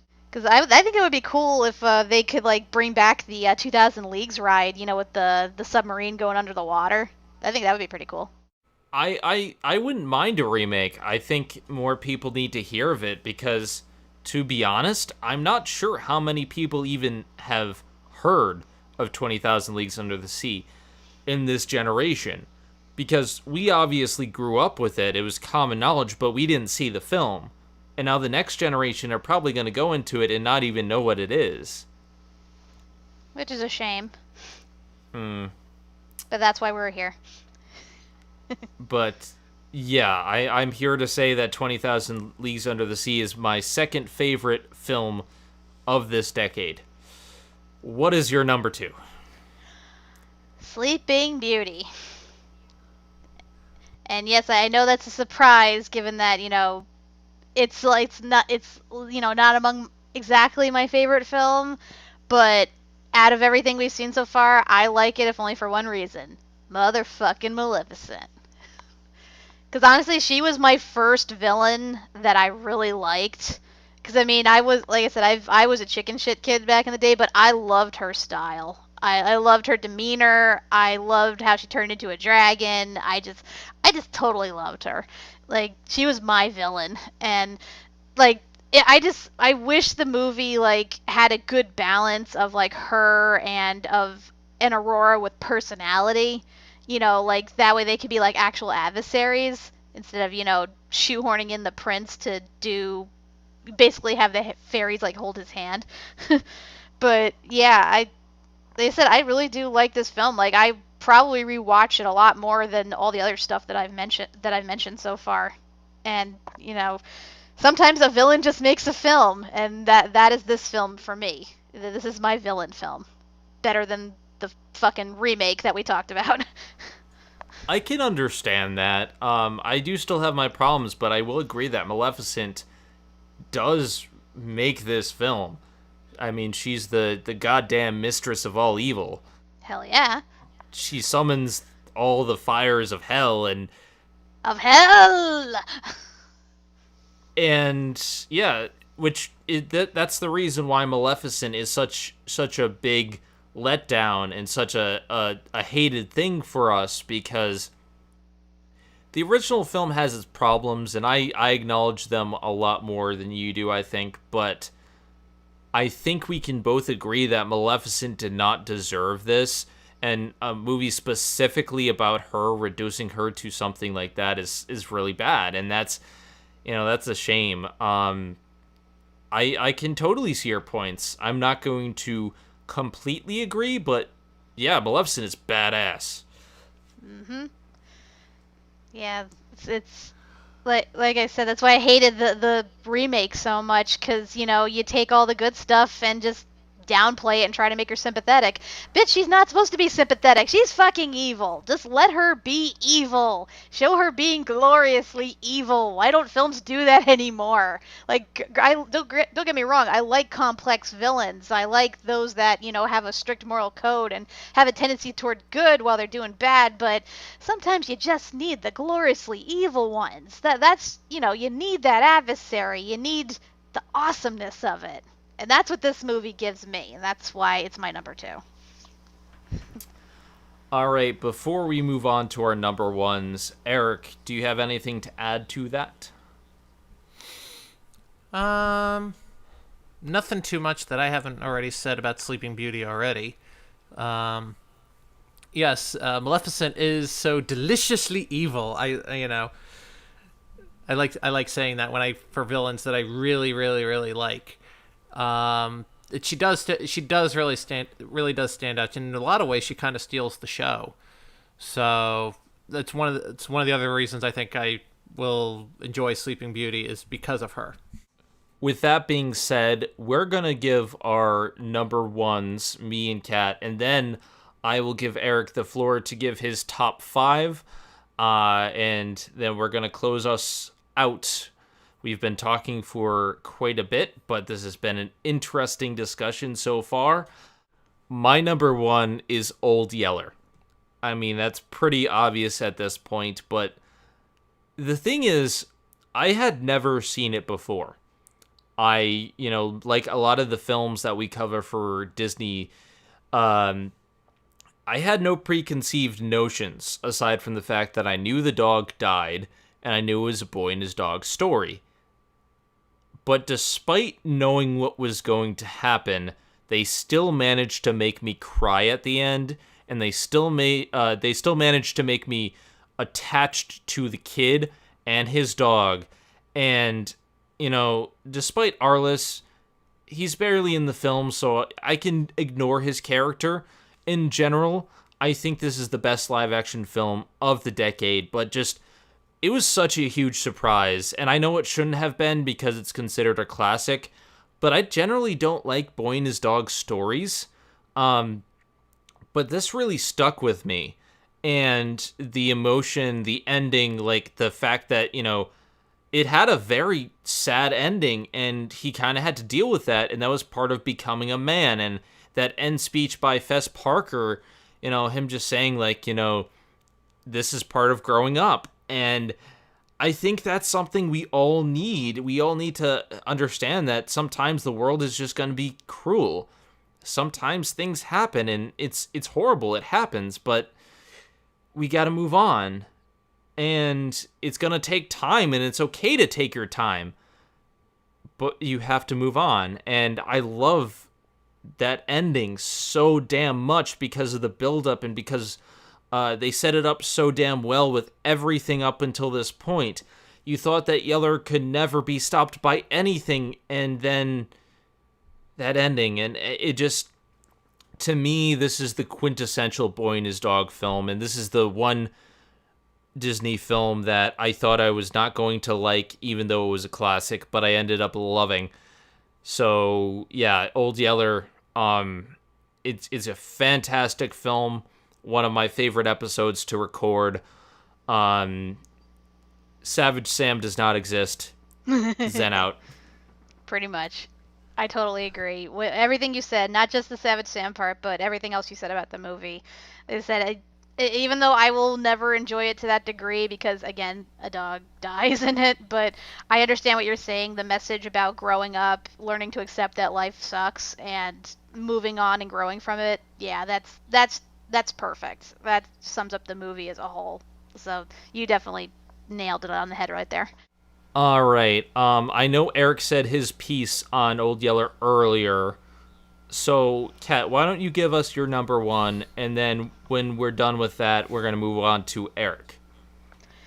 Yeah, my number one is probably going to be surprising for a lot of people, but it's honestly how I felt when I compiled it. Yeah, my favorite is Cinderella. Because here's a big surprise for you guys. I'm a girl. And I'm actually way more girly than I let on. I mean, I'm Wait usually... a second. You're a girl? I'm a girl, too. Yeah, well, I got bigger tits. So there.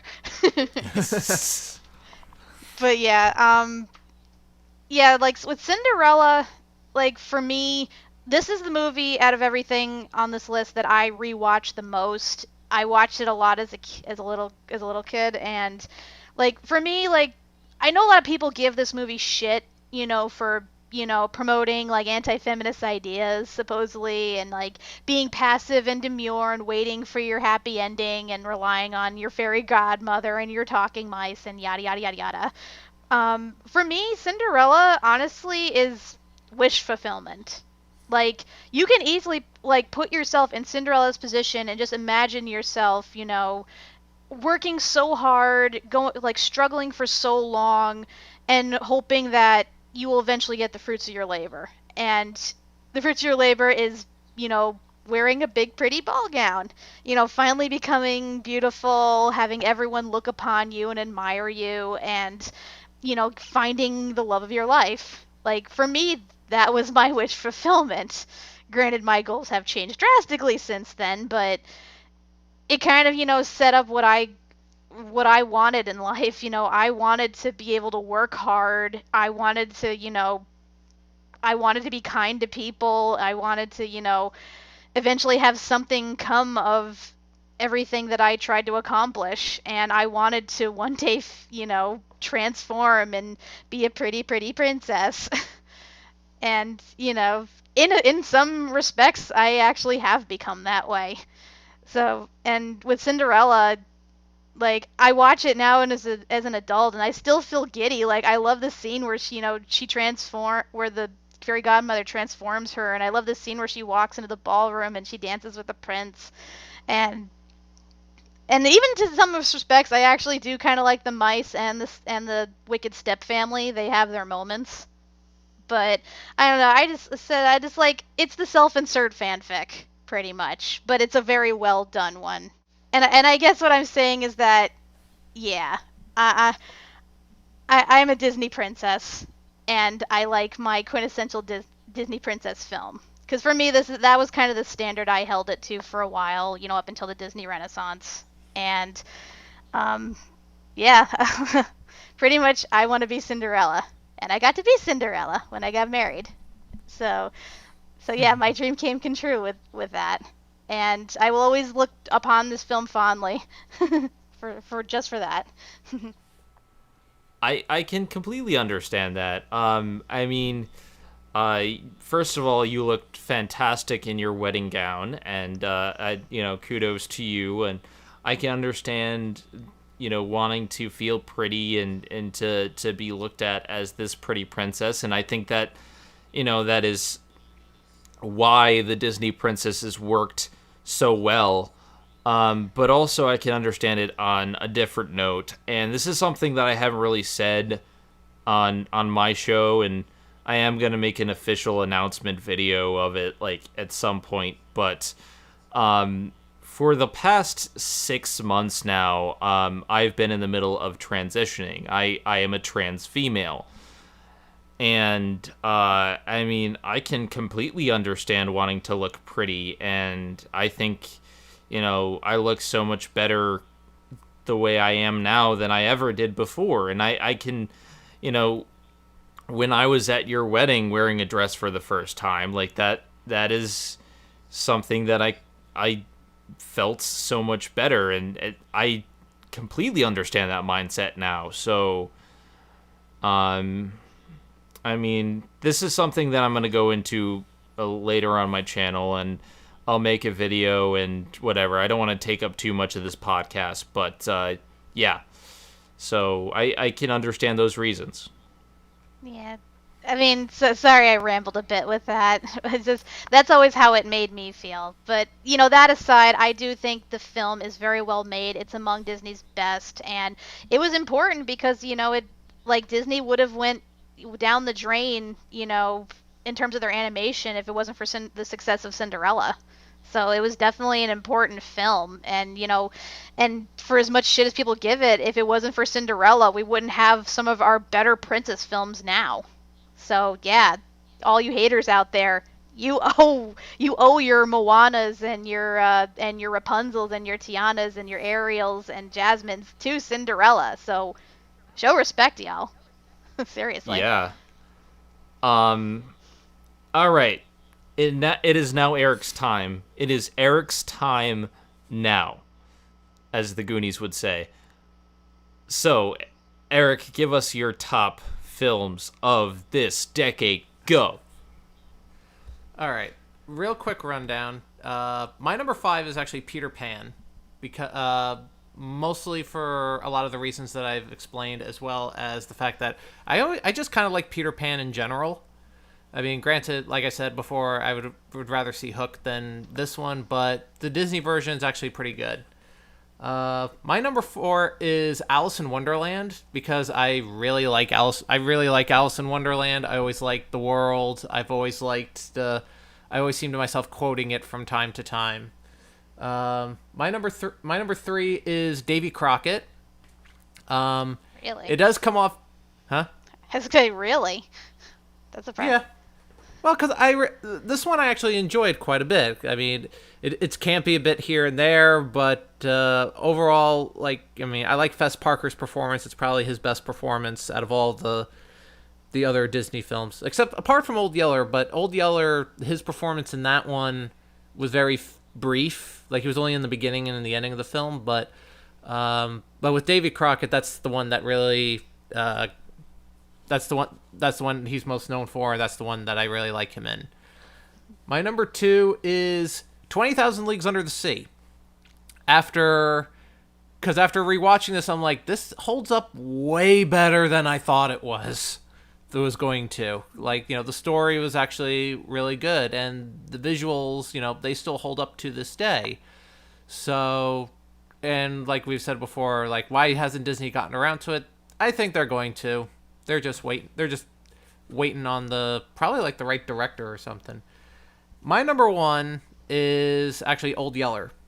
I actually liked this one. This one I felt this was like Disney's best 50s film for me, because of, not just the classic boy and his dog story, but also because of everything else,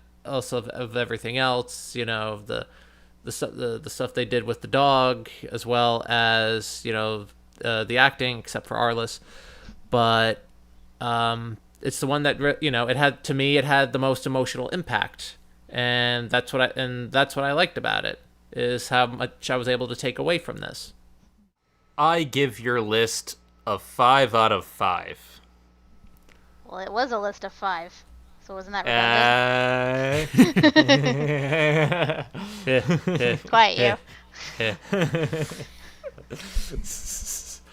All right. We have been talking for quite a while now. It's almost 2.5 hours, and I will be cutting some things, pauses and whatnot. But let us give our overall thoughts of this decade.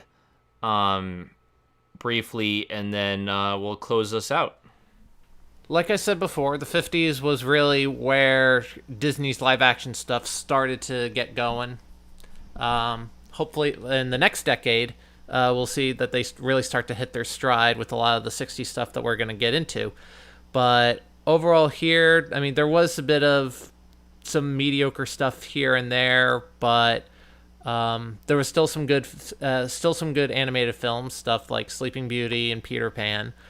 But overall, this was a pretty interesting decade, and it's only going to get more interesting as we cover more and more decades. Yeah, my assessment of this decade is pretty much like I said before, rather bipolar, but It definitely had its moments. I will say that much. Like I said, the animated stuff is great. The live action stuff, kind of fluctuated, but for the most part, like even with the Frontier films, we've had our good films. I mean, my list was pretty even in terms of how much of like the animated stuff and the live action stuff. Like I thought like the animated stuff would dominate my list, but no, like we found a few good gems. I mean, I was really surprised with the good stuff that we found. I mean, you would think a lot of it would be so dated it's not even like worth acknowledging, but no, there's stuff that still holds up, and that I find that pretty impressive. So, yeah, I thought this was a very interesting decade to explore, and I most definitely look forward to the 60s where stuff gets weird. Oh, and for the record, if any of y'all call me a Disney princess, I'ma punch you right in the gut. I am a Disney empress, and I will be acknowledged as such. One day there will be a Disney empress. I swear to it. I will make it so. A galactic empress of conflict and evil. Yes. No, there will be two. There will be one good and one evil, just to balance the scales a bit. Because I don't want there to keep being characters that aren't princesses that are evil. There are too many evil queens. There should be good queens and good empresses, and then evil princesses, just to make things even. My final thoughts. This decade, as we said, it was mixed. When things got bad, they were hella bad. Granted, they were few and far between, and a lot of the stuff we covered were sequels, but that still doesn't change the fact that we covered some bad stuff. Oh, yes. But, I will say that I was so surprised by some of these going in. Old Yeller, Shaggy Dog, 20,000 Leagues, Treasure Island. There were so many films that I thought would be too dated to work, but I was pleasantly surprised, and especially the Shaggy Dog. I've said this many times, but I will say it again. Shaggy Dog Month is a gift. It was a gift to us, and we must appreciate that. A dog punched a guy in the face. I cannot stress that enough. Never gets old. But guys, we're done with the 50s. Oh my god. That's amazing. I'm proud of us. We've done a thing. We're almost at 60 episodes. Yay. I don't know what we're doing for the 100th episode, but yeah, we've done a lot. It'll be a doozy. Next time we start Elseworlds month with Mirror Mirror, which is, I believe, Eric's choice. I believe so, yeah. Yes, that was your choice for Elseworlds month. And so we're going to have to work on covering that. But this is going to take a while to edit, so I'm not sure exactly when that's going to start. But next is Elseworlds month. After that, we're going to sit down and discuss kind of what we want to do, if we want to go start with the decade or whatnot. With that being said, we have a lot of interesting stuff ahead. Elseworlds month, the 60s, Parent Trap, we have Herbie. Herbie month, yes. Oh lord.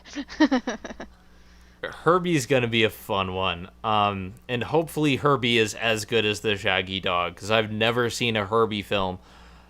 Me neither. Oh, just wait. With all of that being said, guys, I do not say this enough, but thank you. Thank you for watching. Thank you for tuning in every single time we put up a Disney debate. And to those who chime in on Twitter, to those who in the Facebook group, and those who just chat about it, thank you. I have several thanks that I really need to give out. First of all, Ned Riley for making the Facebook group in the first place and sticking with us and still interacting in all these years. And now that the show's back up and going smoothly and still going, like, you're still with us. Thank you so much. Nicole Spadero. Every single time we post, you are always good to give us some comments, some really good insight on what you think is good and what you liked. And that is what I love. That is what I want to see, because comments help us improve. And so thank you so much, Nicole, and thank you so much for helping the show over the years and keeping that interest alive. I want to thank Sean Cronenfeld, who's been a fan and friend of this show for a long time and has been retweeting like every single episode ever since he was on in the first one. That I can't remember the exact one, but one of the older episodes. He's been very helpful, and I've been on his show to help out, but like he's done so much to help promote this show. So thank you, Cartoon Hero. You also comment and talk about things when you find something to comment on, and thank you again for trying to find that episode and sticking with the show. We had you on in the past. Unfortunately, that was back in the old days when our audio wasn't the best, and that was actually the last episode before the first era of the show ended, and I feel bad for that because I think you deserve better. So, just thank you. Just know that we really appreciate everything you've done.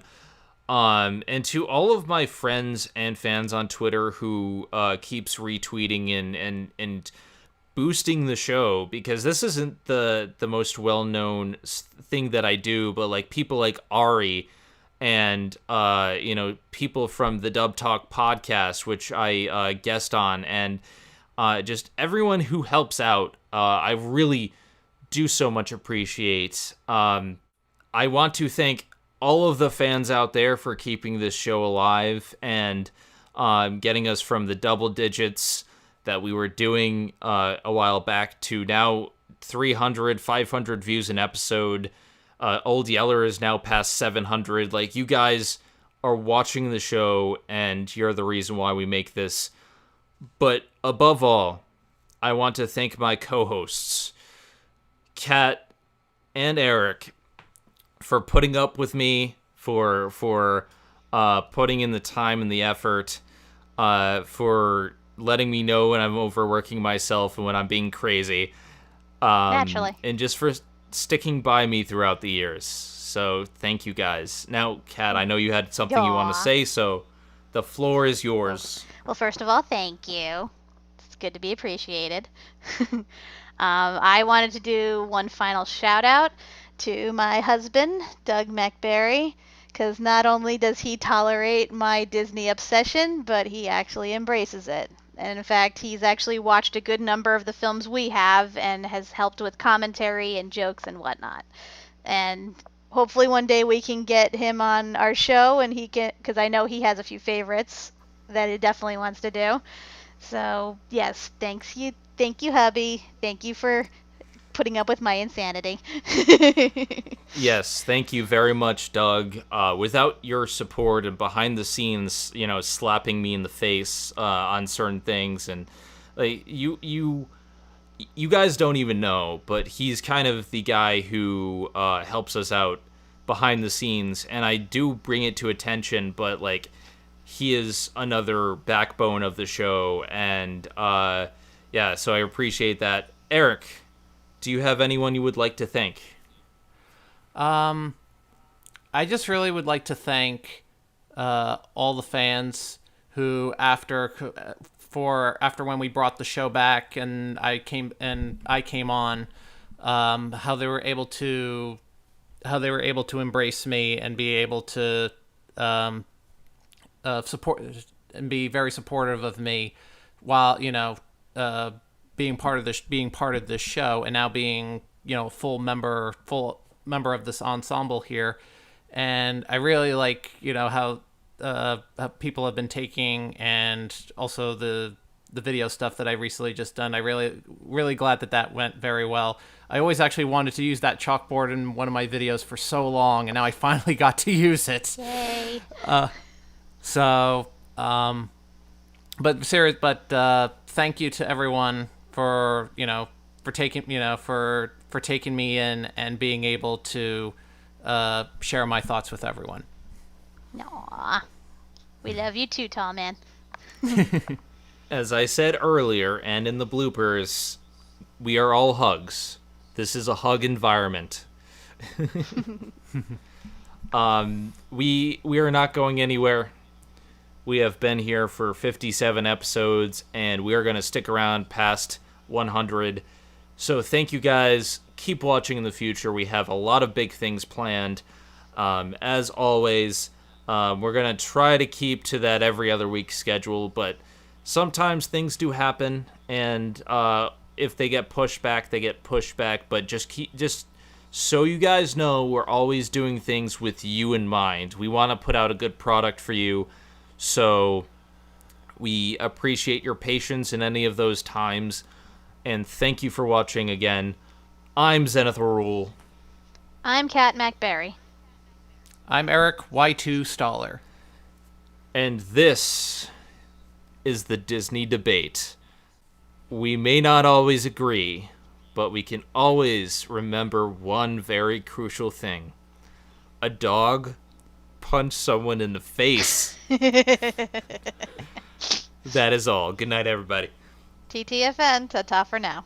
Thank you for watching the Media Meltdown. Don't forget to like, comment, and subscribe for more awesome videos. And if you like what you see, show your support on the Patreon page at patreon.com/Media Meltdown. See you all next time on the Media Meltdown. Okay. It's not a big deal. All right. I just wanted to address that real quick. I'm sorry, Zen. No. I'm sorry. No. Okay. It's no worries all around. There's only hugs between us. There's only hugs. And sexy times. And this is going in the bloopers.